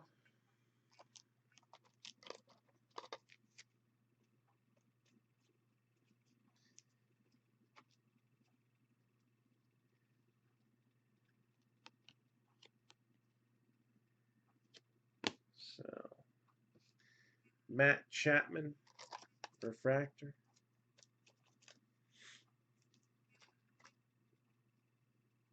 Yeah, those are worth big money too.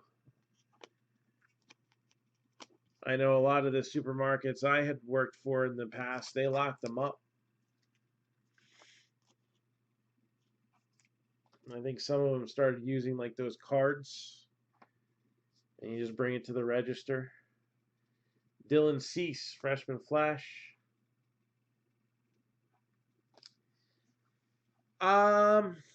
I don't think Topps is as guilty of manipulation as Panini is. Just based on things I see, I think Panini deliberately gets stuff of theirs inflated. I mean, I pretty much called the drop of every single Panini product this year, what it would go down to, and roughly when it would go down. And I still bought high anyway, because I couldn't get it anywhere. But I think there is supply and demand, and then there's collusion, and I don't think Topps does any collusion, you know.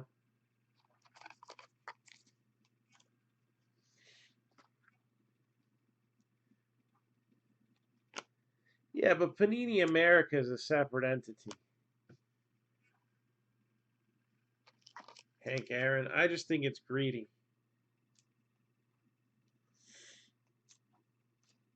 I don't know about crash and burn. I don't think basketball or football is going to crash and burn. You can hope that. I don't hope that.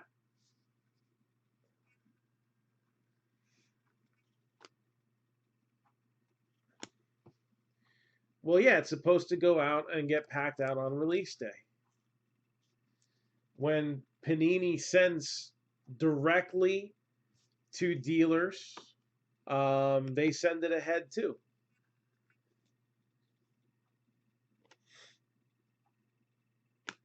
And Carlos Santana blue, 127 out of 150. You know what? Upper Deck won't sell unless you have a brick and mortar. So I need to open up the shop before I break hockey. The whole for the kids thing, I don't want. That's crybaby shit. Sorry. The kids don't even get a chance at it. It's on the shelves in a store, and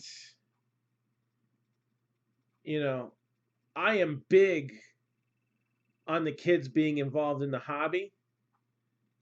They leave opening day. They leave big league. They should be leaving Stadium Club, Ginter, Gypsy Queen, Donruss Baseball. And my first pack was from Toys R Us. My mom worked for Caldors, by the way. Hockey is strictly Upper Deck and unlicensed stuff from Leaf. But because of the Upper Deck lawsuit, GTS does not carry any of that stuff. So, well, in 1982, I would have probably choked and drooled all over the cards. But I started collecting in '89. I probably got my first pack sooner than that, but I just probably destroyed the cards and I didn't collect them. I didn't, but '89 I started collecting. But I'm sorry, the For the Kids thing is propaganda. All right? There's stuff there for them. It's not prison basketball. So your 5-year-old isn't going to get a $700 Zion.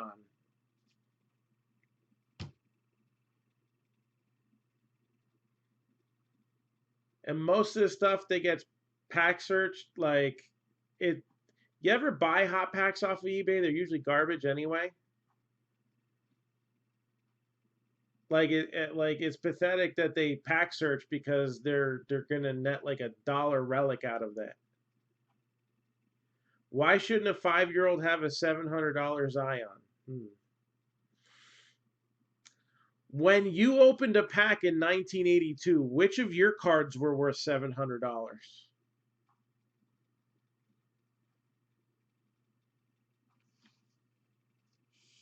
I want to hear it. I want to hear it. As a kid, the most expensive card I ever pulled was like $250.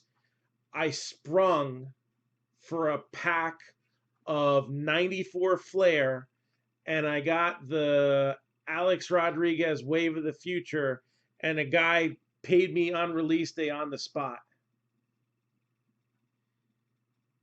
So,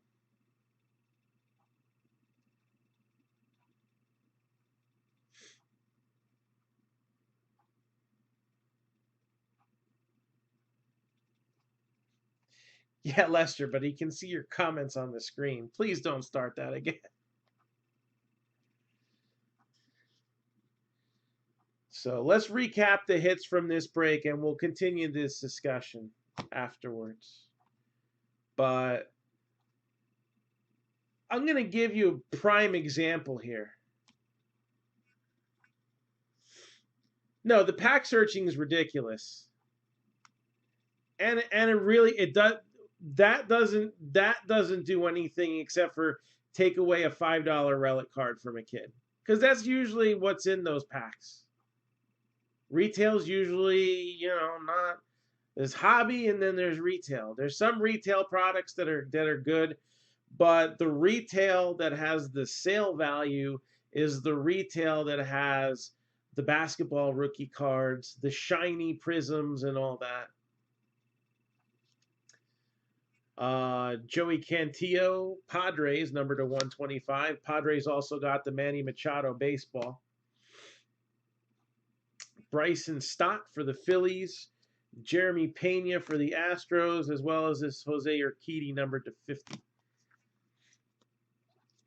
Rangel Ravelo for the Cardinals. Jordan Yamamoto, Marlins, numbered to 75. Rays, Greg Jones. Dodgers, Michael Busch, numbered to 99. Andrew Vaughn, White Sox. Nick Lodolo, Reds. Andrew Dahlquist, White Sox. Max Lazar, Brewers. Matt Cantorino, Twins to 99. Rangers, Jonathan Ornelas. Colin Barber, Astros. Eric Pena, Royals to 250. Austin Shenton, Mariners, Tigers, Jake Rogers. Josh Smith, Yankees. Ji-Hwan Bae, I believe that was the Pirates. Hudson Head, Padres to 15 with the inscription. Freudis Nova, Astros. Williams Astudillo, Twins. Andy Pettit, Yankees. Paul DeYoung, Cardinals. Jesus Luzardo, A's. Travis Demeritte, Tigers. Green parallel of the photo variation, Braves, Acuna. Dodgers, Amaya. And then top hits, Real Muto to 10 for the Phillies. Anthony Volpe to 20 with the nice patch there for the Yankees. Jason Dominguez for the Yankees. And Gavin Lux out of Sterling, right? Yeah, Sterling for the Dodgers. The hobby is being ruined by flippers and people that only care about money. No, it's not being ruined by it. It's being sustained by it. The demand is there.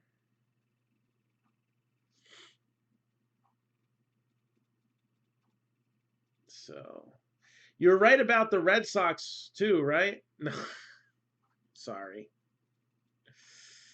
I mean, hey, somebody had to get a higher draft pick than the Mets. Um, but no, people that only care about money, well, I don't think there's that many people that only care about money.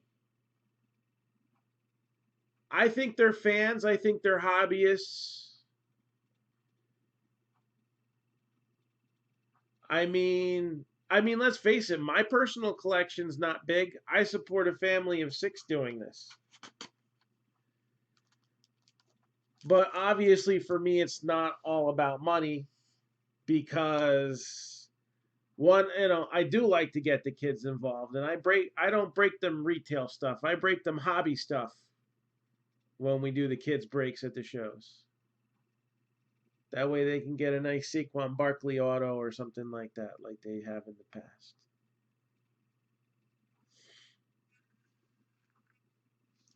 But the reason why the basketball boxes are getting sold for so much is that because so many of them have the value in there. You get a whole case of blaster boxes of Prism basketball at retail, and you open them instead of selling them. You grade, the key rookies. You're gonna get a decent amount. So in our area, Colts Neck, I think has a couple shows. I mean, I'm so busy, going to be driving the girls to softball tournaments all the way through the end of October.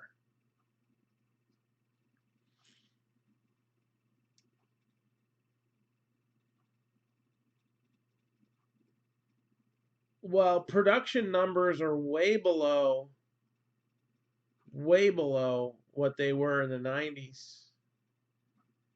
And yet I'm looking at what the price that you get for PSA 9 and 10 Griffey Jr. rookies. And Griffey Jr. ain't even playing anymore. You got more people that are going to want to collect the current guys than are going to collect the old guys.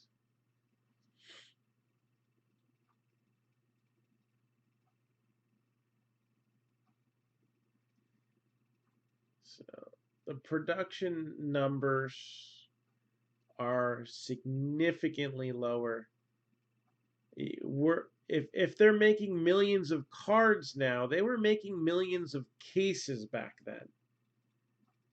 You can still find unopened cases of 80 stuff, 90 stuff.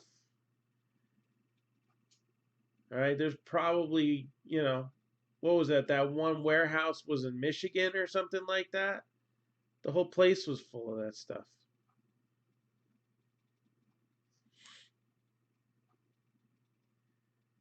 So if these cards still can have value today, then it's a given the new stuff, especially. I mean, basketball has the sneaker mentality, right? How much money gets spent on these basketball shoes? Collector's editions. They only made 250.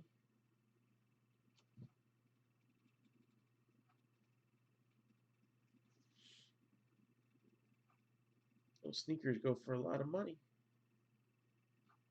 That's the way the rookie cards are looked like in basketball. Look at what Kobe and LeBron rookies are going for. Those were some low production years too.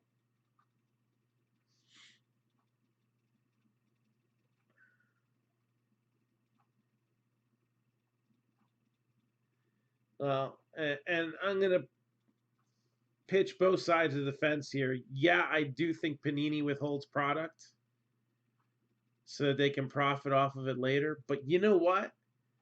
With as tight as my allocations are, even with Panini holding product, distributors holding product, all right, maybe some big guys getting catered to, production is still low. So,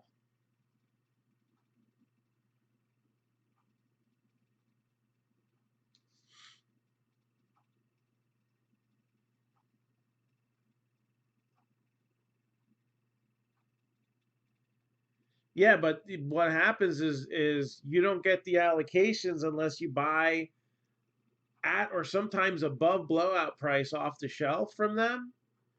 Then they take your allocations away. But the thing about with me is I bought off the shelf from them for 3 years, and then they cut my numbers anyway.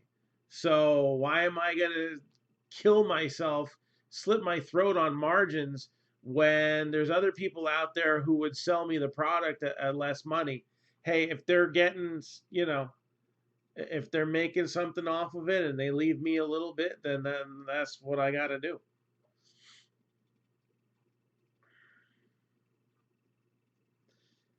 Yeah, I usually go sneaker shopping at Kohl's or Famous Footwear or whatever. You know what though, it is. I usually buy off of clearance, and it's getting hard. Eh, when you're a size 13, there's usually not a lot of clearance out there. So sometimes I do have to pay a little more for sneakers than I'd like to. I think the last pair I bought were like $50 Under Armours. They're nice. They're comfy. I usually try to get like skater shoes. So the Rangers low numbered one, yeah. It was numbered to 15, by the way. So Jonathan Ornelas, numbered 7 out of 15.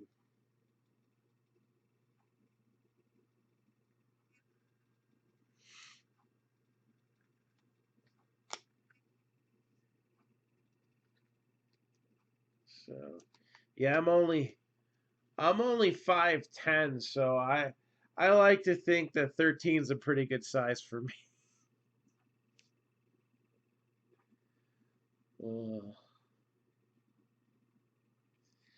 I think he's got a brother that's better. Was it Terso Ornelas?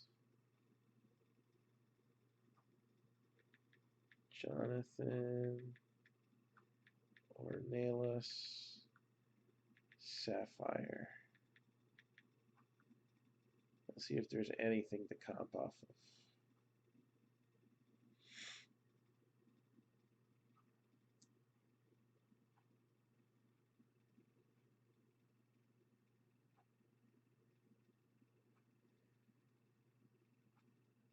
So, yeah, this guy's not in demand.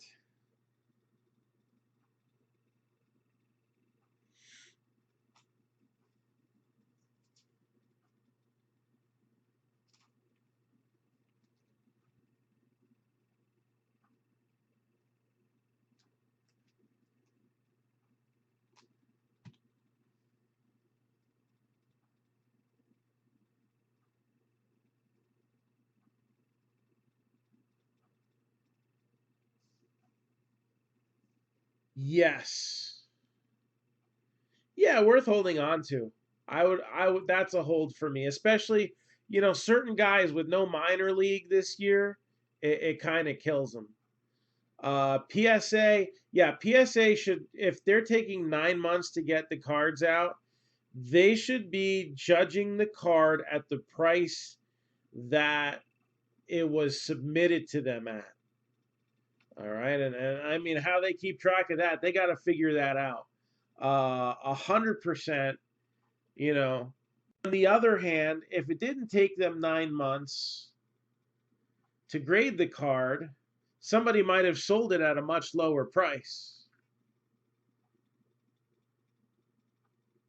So some guys are like, well, yeah, they're upcharging me 30 bucks on this card, but it's worth 300 more than it was when I submitted it. So, you know what? I'm just going to cut my losses.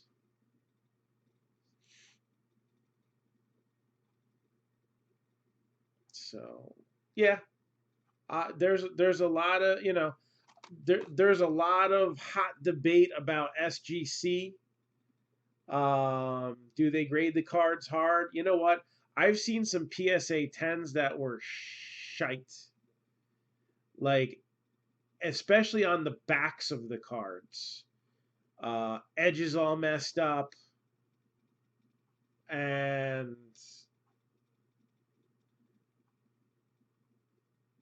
you know, a 10's got to be a 10. I don't care what it says on the label. If it ain't a 10, it don't belong in that case. Part of the reason why I haven't done a lot of PSA submissions, I mean, I like the cases, and most of the stuff that they grade as a 10 is consistent. But there's some stuff out there that has slipped through.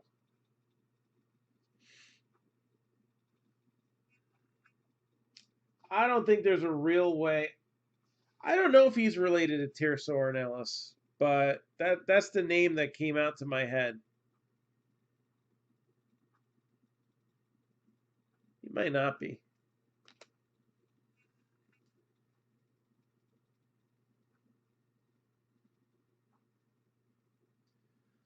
They're marking it up a huge amount.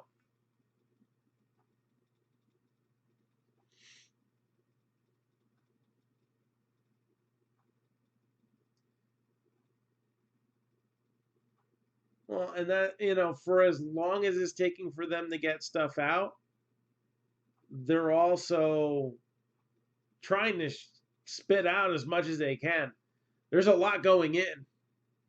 So when there's a lot going in, you can't blame them for the fact that they can't handle it.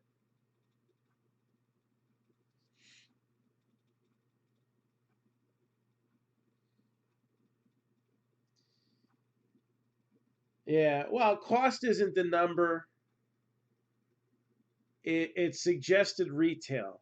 All right, and you know what? Hey, there's nothing that when you're allocate, like my allocations get slashed, right? So what am I gonna do? Am I gonna sell it at suggested retail price, or am I gonna sell it at market price? They gave me one box of Select Soccer, one box of the whatever it was, T-Mall or whatever. They gave me one box of Contenders Optic Basketball.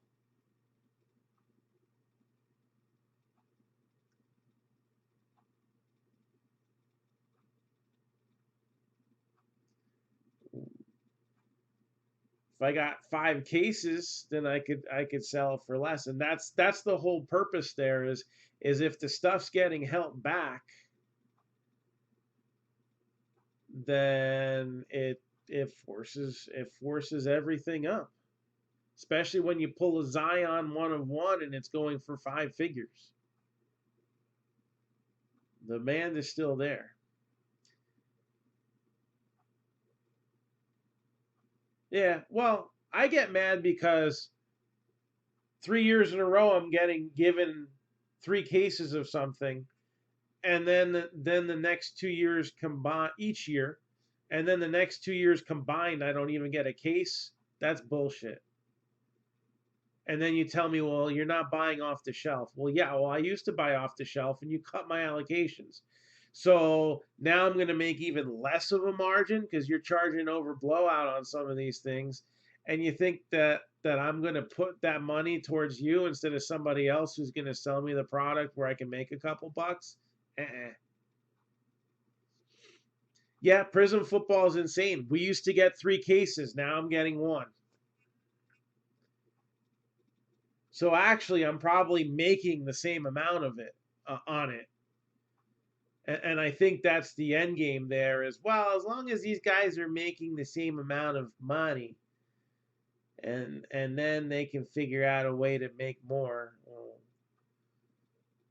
Some people have lots to begin with, and others spend their profit paying their bills, and that's all they got. So.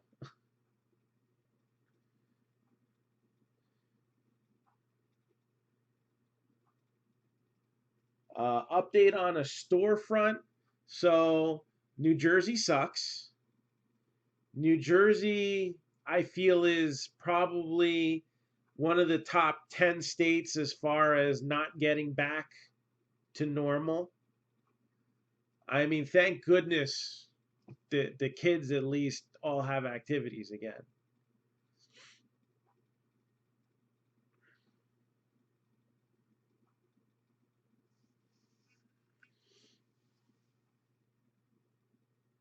Michael, it's been an investment opportunity for years. When people were buying 100 Kevin Moss in 1990, right? Just whole stacks of them, or 91 or whatever it was. It's always been an investing thing. The problem was that there wasn't enough demand.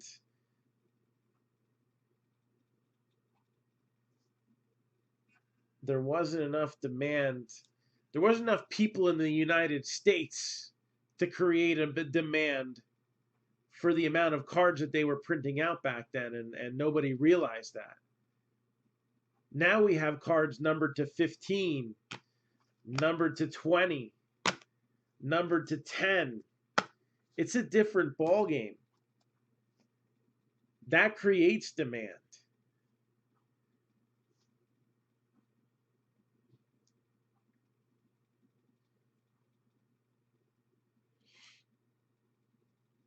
You know what the good news for the kids is? Is that there are collectors and there are dealers and there are people who will look out for them. That's what the good news is for the kids. We do the kids breaks. They are just as happy getting a Mike Trout base card. A lot of them.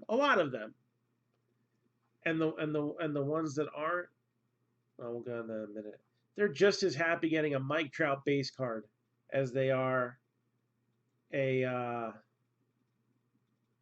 don't know, whoever, depends on the year, whatever year it is, the hot rookie of the year. All right. They're like, yes, I got Aaron Judge. Where to us that would be like, oh, that's most breakers will throw it away. That's a 10-cent card.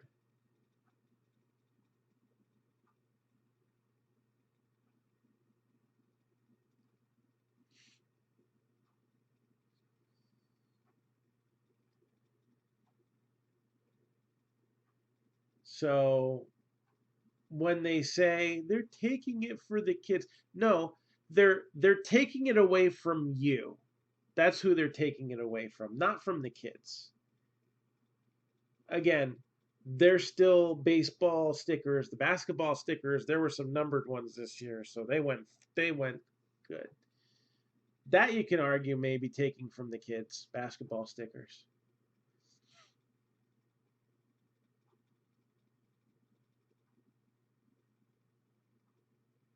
First Bowman or just a Bowman?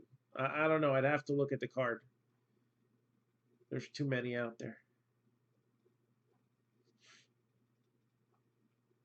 But No, they're not taking it. They're not leave it for the children. No, the next grown up that comes in and sees that there's boxes or packs there is going to take them. Plain and simple. And the teenagers, right, that are well to do, they're buying the stuff off of anybody anyway. It didn't make it. So you know what? Some of the people that are marking all the stuff up that you're getting mad at, they are the kids. You don't see them breaking. They're 14, 15, 16 years old, busting out the retail products. They ain't paying a dime of taxes. Those kids, they're hurting everybody else. How's that sound? They're the ones getting it. They're getting it too. Mosaic football won't go to 1,000. Football is not like basketball. All right. Rookies are getting more popular, just regular rookie cards. Mike Trout started the trend in baseball. All right. It's always been that way in hockey and basketball. Basketball, I call it the sneaker mentality. Hockey, I don't know what to call it. Young gun mentality. All right. Look what young guns go for. And they're not as hard as you think to get. Mike Trout rookies, I mean, I had 500 of them. 500 of them. And I sold them for a pretty penny, percentage wise. I sold them for between $8 and $20. I was buying stacks of them for 75 cents a piece. Man, I wish I had those back. They'll never be $1 million card box. You would actually have like the minor leaguer in the box jumping out.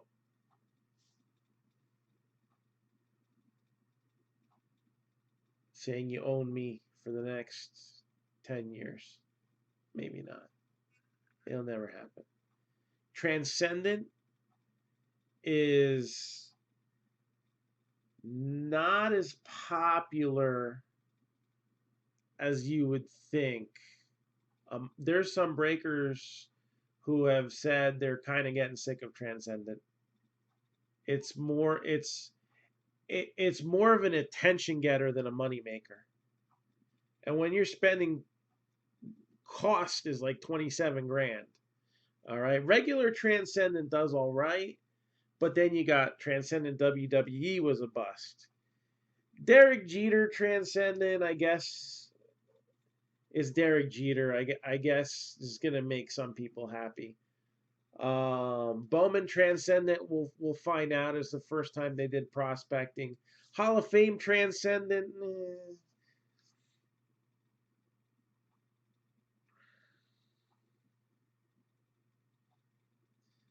Why are they greedy little efforts? Because they cleared the shelf at Walmart, and instead of you know playing games on their phone and not being productive, they're like, I'm gonna go out there and I'm gonna hustle. I sold my first card at a card show to a dealer when I was 7 years old. By the time I was 9 years old, I had enough cards that I would go to the shows with a backpack full of stuff, and I would just trade and sell all the way around. And you got to remember, I mean, cards were like, most of these cards were like 25 cents to $1. All right. You had some cards that were like $4 or $5, $8, $10. Then, you'd have to get some pretty nice stuff. I'd nickel and dime it, man. I'd have a stack of like a couple $100, $400, and I'd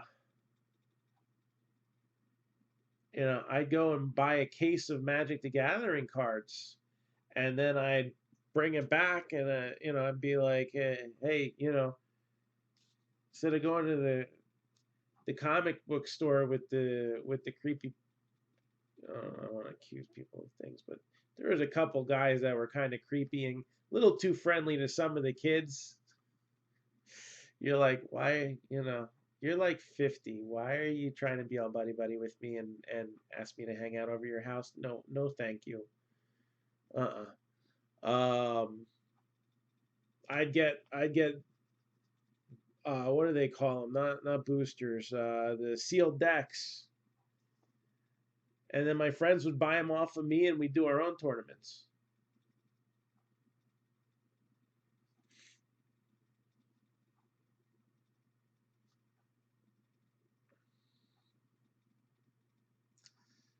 I am aware of the history of playing with cards.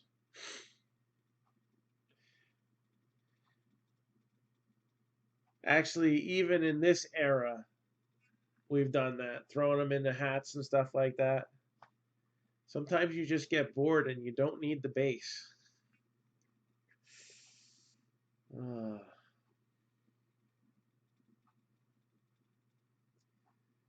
but no, I'm sorry, but every time I see the for the children, save the blaster boxes for the mega boxes for the children. I'm sorry, but that's a huge pile of garbage. So they're just mad they didn't get theirs. Believe me, I want to. There's with my allocations the way that they are, I wouldn't mind opening certain things, just a couple myself, just to see if I can get a couple base cards. You know, why open a hobby box that's selling for 250 when you can get a blaster for 20 and take a crack at it?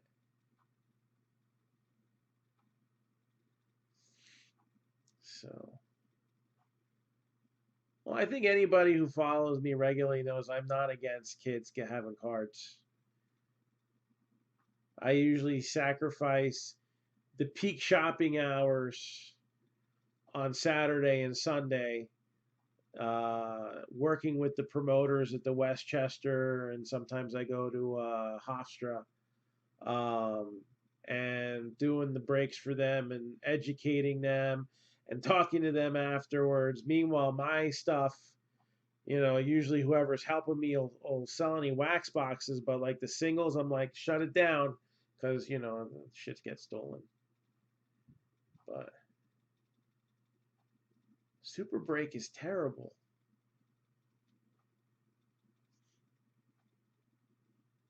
Have you seen the relics coming out of those lately? It looks like they were made by children.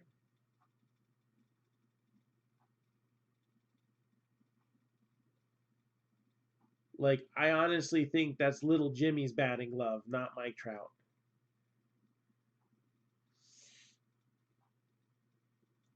I think they call it the bar because they cut those things while they're at the bar. Oh man, we did a couple Super Break products, and I'm like, what the heck? Well, how can the distributors even support this? That's why we have good stuff here, like the Lucky's Loot. All right, we did the Jambalaya. You know, people who I trust as card people who put those together.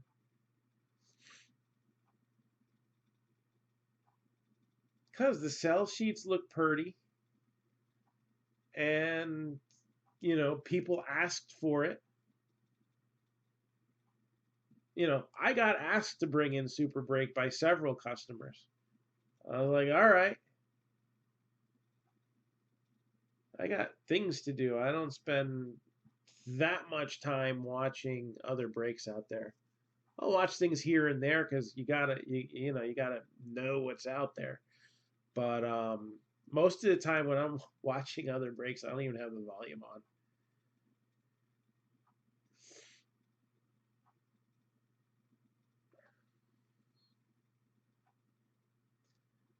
So the thing with them is they have a few things. They've gotten worse over the years, but like the products that I bought into, the sell sheets are amazing.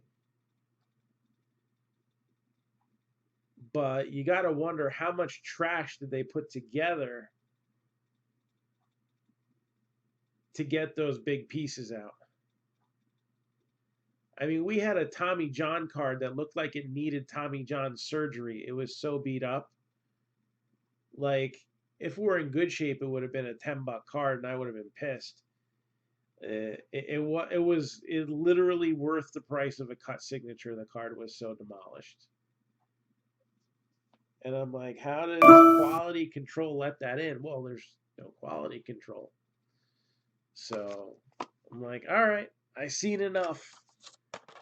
I even that the one that had that Tommy John card, that break was so brutal. I gave back every dollar that I made on it, plus probably I probably rounded a little bit. So I probably lost money on that break. I gave the money, the markup on it back as credit towards something else.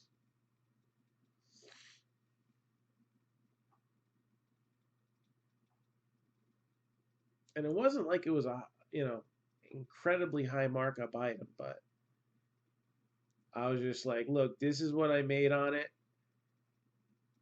I'm splitting it between all the spots and get into something where you're gonna get something back. I think one person hit something nice, hit like a $200 or $300 card, if I remember right. I don't know, it was like 4 or 5 years ago, but four 2017, I think, early 2017.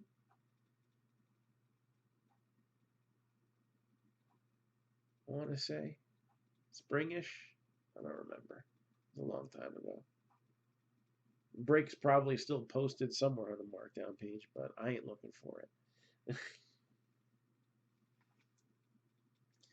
But yeah, I think the top item that came out. Keep in mind this was like I think it was like 150, 175, somewhere in there spot. And the best hit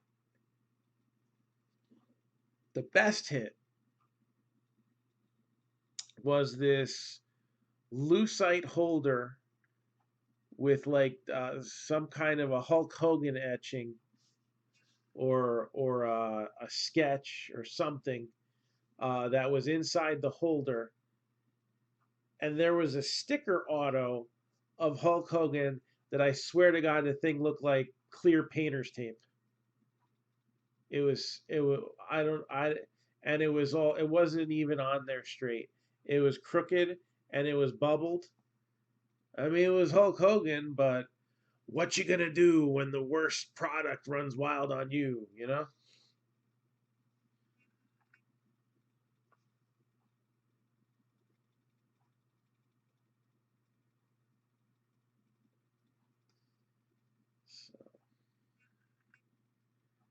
So, well, you know what? All I can do is,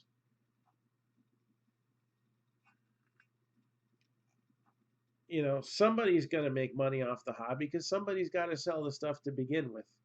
And when I was, you know, a young lad, I wanted my own shop. I had my own shop for a little while, and I hope to have it again next year.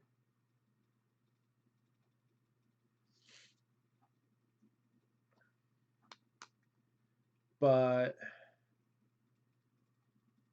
I still look to treat people as people and not dollar signs. I treat the hobby with respect. I try to educate people. And, a lot of the guys doing the breaks right now, right? The little guys, some of them they're just not there yet. All right, and they're trying to learn to craft and do a respectable job at it, and amen to that. And then other guys are clueless and they haven't even learned all the things.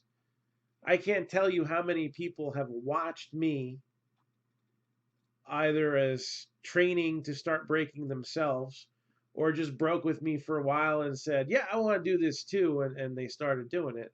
And some have done well by it, and others it didn't last too long, or it wasn't quite what they thought it was going to be. But you know what? Some of the guys that are, you know, I don't know,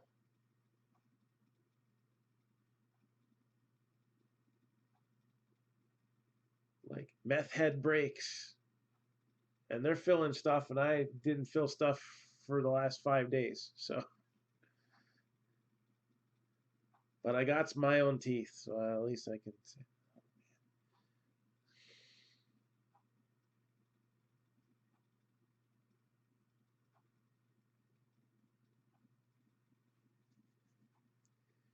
So there's two things here, and maybe it's not clear. So I'm going to clarify this. If it's on the shelf, I don't see anything wrong with buying it.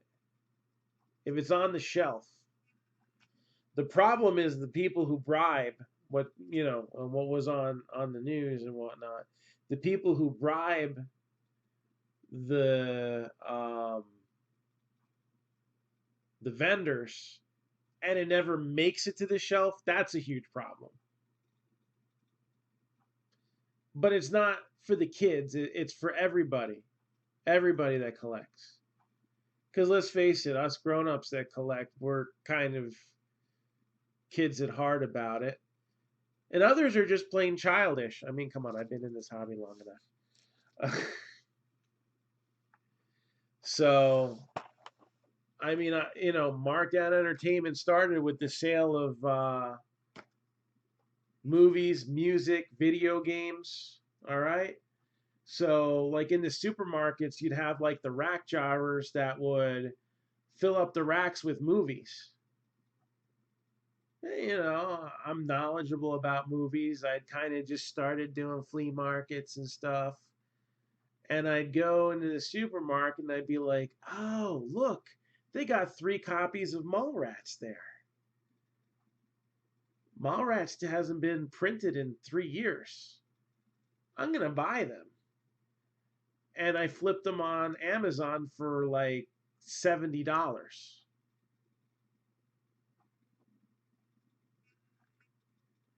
Then I saw a movie that was a special edition. Oh, you usually don't see these there.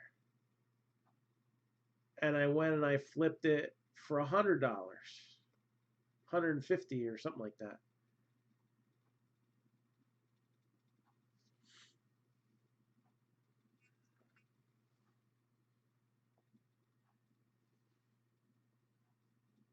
Nice Blue Wave Auto, very cool. So I'd go to CD stores and people would trade in stuff and not realize, like, it was a cardboard case, so it looked like it was a promo, right? Like a radio promo. And I recognized it as an import. And I bought it for like $2 at like Princeton Record Exchange, which I don't even know if they're still around. I hope they are. It's a cool place. And I flipped it online for $70. It was like a Brazilian import, and they usually catch that stuff. So I was like, yes. I didn't want to sell it either, but times were tough.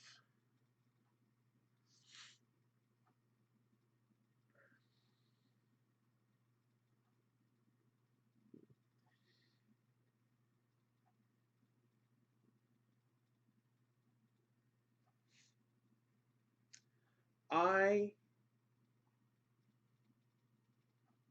may not have a big personal collection, but if you go on the website and you look at like our wall of fame, I still got tons of stuff to add to it. I got stuff that's got to come off of it.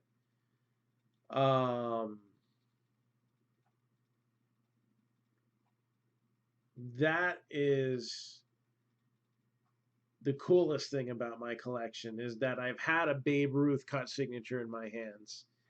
I had a Patrick Mahomes that I pulled that now is out there and is worth $50,000.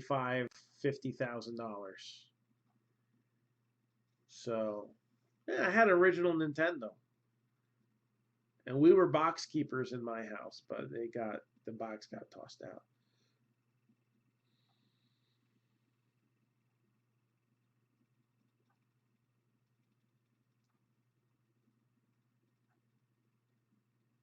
Yeah, and those things still get unearthed to this day.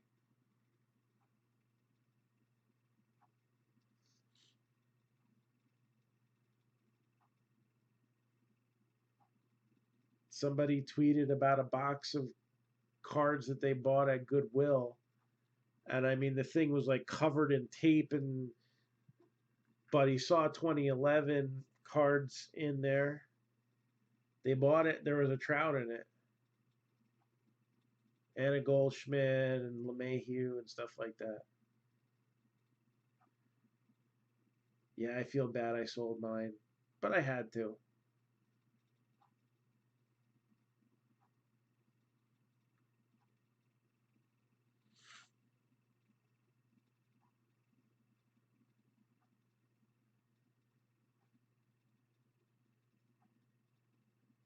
Yeah, Duck Hunt and Hogan's Alley. Those are the only two games I remember playing with the gun.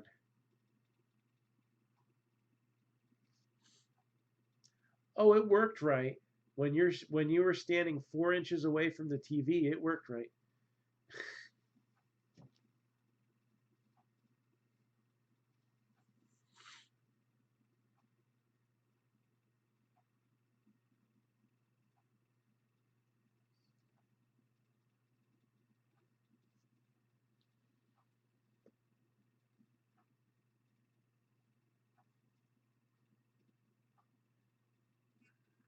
Oh, I just saw the YouTube comments. We had none for so long. So, do these card shops get offers and allocations before you? So, all right, this is going to be the cruel truth, all right? A lot of the card shops get less than what I do. The old guys that have been around forever and never got into the breaking thing, and they always just sold their allotment and worked on concentrating on selling singles. Um, a lot of those guys got caught. I mean, I'd get mad that I'd get a case of something and I'm hearing that a shop's getting 3 or 4 boxes. How are they going to pay their rent? But but they always had traditionally gone a different path anyway. Now they're just mad because they never supported the distributor by when stuff wasn't allocated, and you got to go back to 2018 for that, even depending on which sport, 2017.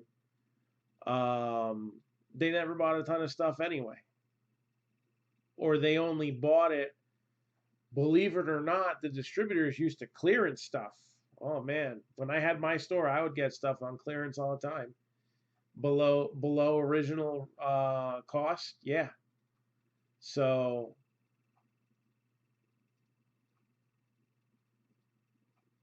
but I would also ask for, it started by mistake, to be honest. I was like, let me try minor league heritage. So I put in for 2 boxes, and my rep at the time put me in for 2 cases instead of 2 boxes. And I was like, what? I was like, screw it, bring it in. I sold it because that's my job. If I bring it in, I got to sell it, right?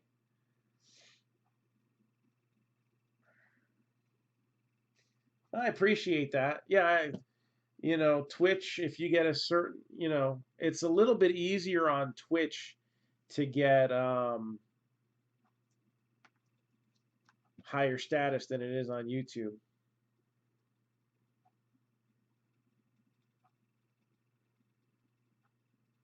So, but yeah, how does it work with owning a card shop? Well, to start, it's got to be a business. You can't get right now. You really can't get in with distributors. This is not the time really to open a card shop unless you have a lot of inventory and a lot of connections. All right, or you have allocations. Somebody like me who gets enough stuff and knows people who can get them more. But if you're not paying Uncle Sam, um, it's not worth starting from scratch. I have the stuff. I still don't want to open the store because New Jersey's still got a governor who's out of his mind on this COVID stuff. You know, I'm sorry. There's been 11 breakouts in schools. Oh, 11, I'm sorry, outbreaks, breakouts. 11 outbreaks in schools in New Jersey. Wow. So like how many hundreds of kids are getting sick? And then to read the total was 43.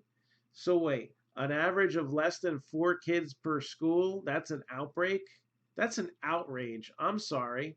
People are trying to earn a living. So that's just my opinion.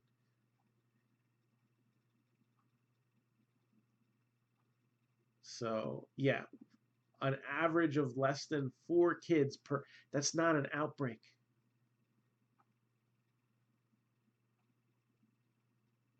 Let's not get started on this path. You're not going to want to find out what's in the alley here. Uh, but anyways, so yeah, so I postponed my plans to open a shop because in New Jersey, you're looking at with rent in a lousy space, it's either a lousy location or a small space. Lousy location, small space. One or the other. You're looking at about 1,000 for rent. Then you got your utilities. Um, gotta have at least good internet service.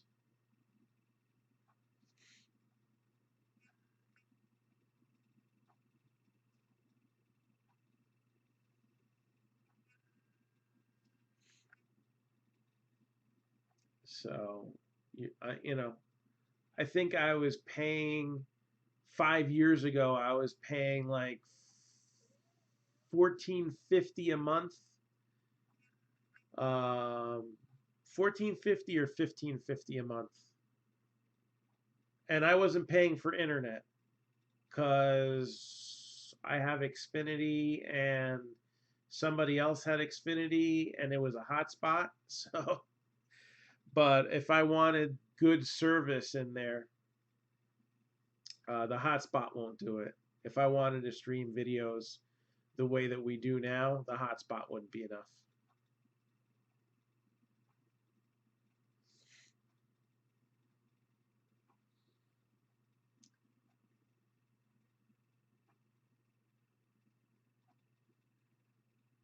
But I also designed my store, and again, this is where I designed my store so that kids can look at cards, and the risk of somebody having it, bringing it into the store, rifling through everything, and then somebody else getting it, it's not worth the hassle.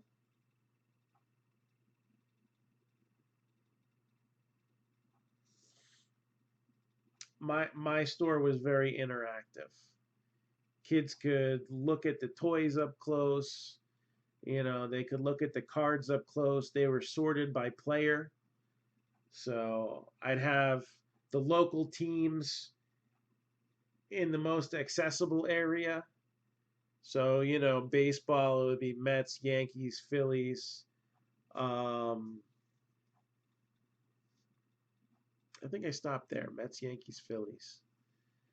And then the football was Eagles, Jets, Giants, and Steelers. We had a lot of Steelers fans coming into the shop, so I gave it a section.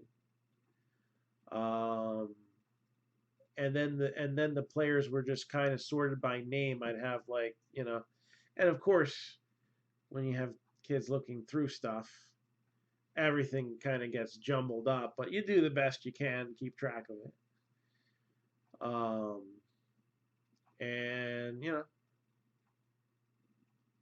it was a good experience. The store wasn't losing money, but at the time I had my identity stolen. This wasn't a full-time gig for me at the time, so the full-time job that I had let me go, and they were fighting me on unemployment, which they lost, and they were lying and full of crap, and they got exposed for that. But it didn't make my life any easier for those couple months. So I had to decide: am I gonna pay the mortgage or am I gonna pay the rent on the store? Had I known that I could have held on for a couple more months, and I finally would have gotten my unemployment thing squared away and my tax money, I might have tried. But the guy who was the landlord was a piece of shit, and I didn't want to deal with it anymore. Knocking down walls, destroying my stuff, threatening. The wife was fine, which is funny because other people, she's got a reputation. I guess they play good cop, bad cop. I don't know. She was always good to me. And she's like, no, I understand. I mean, I showed them documentation of what was going on and everything. And it was just like, all right, you got 5 days to make a decision. Well, in 5 days, I ain't gonna save the world, so had to had to close up shop. But the good news is, I have got a crap ton of really good, probably PSA gradable rookies from like 2013, 2014, 2015, all sitting there unaccessible to me because I would have to spread out so much stuff. So that when I do open a store, I'll probably be able to pay the rent for a year with what I dig out. Russell Wilson chromes I probably got in there, and base tops. Grade them shits.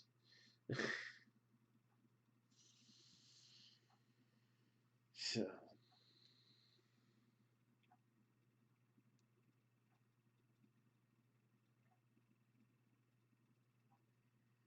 anyways.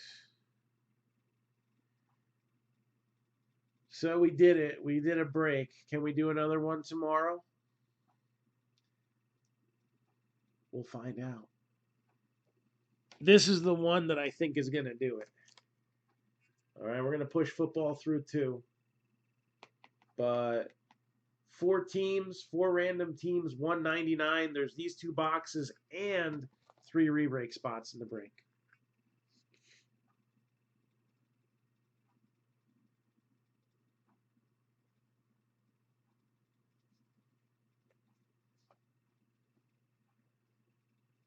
Hey, if the graded cards are selling, whether it's PSA or BGS or SGC,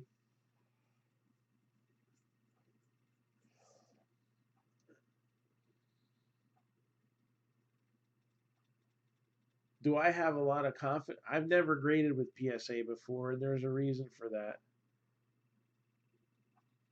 But personalist, yeah.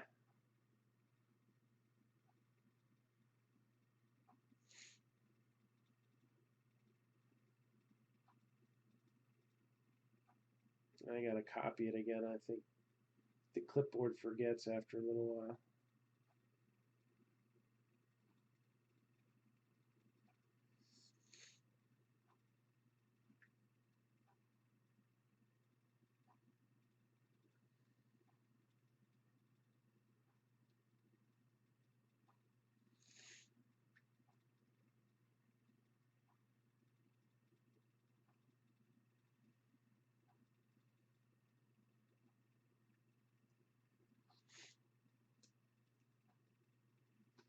We did the recap.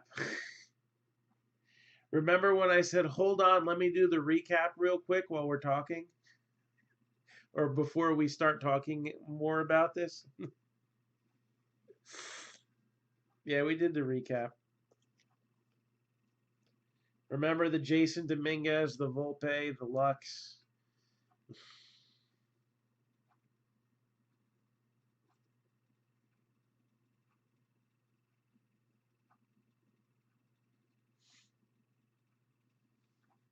Oh, I forgot this guy right here too. So I ripped that. And I got 3 stained glass cards, which is cool. I'm cool with that. So,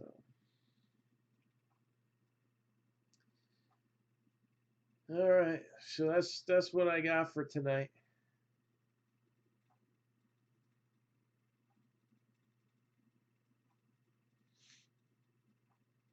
I'm gonna have to sort this in the morning. It's late. I'm tired.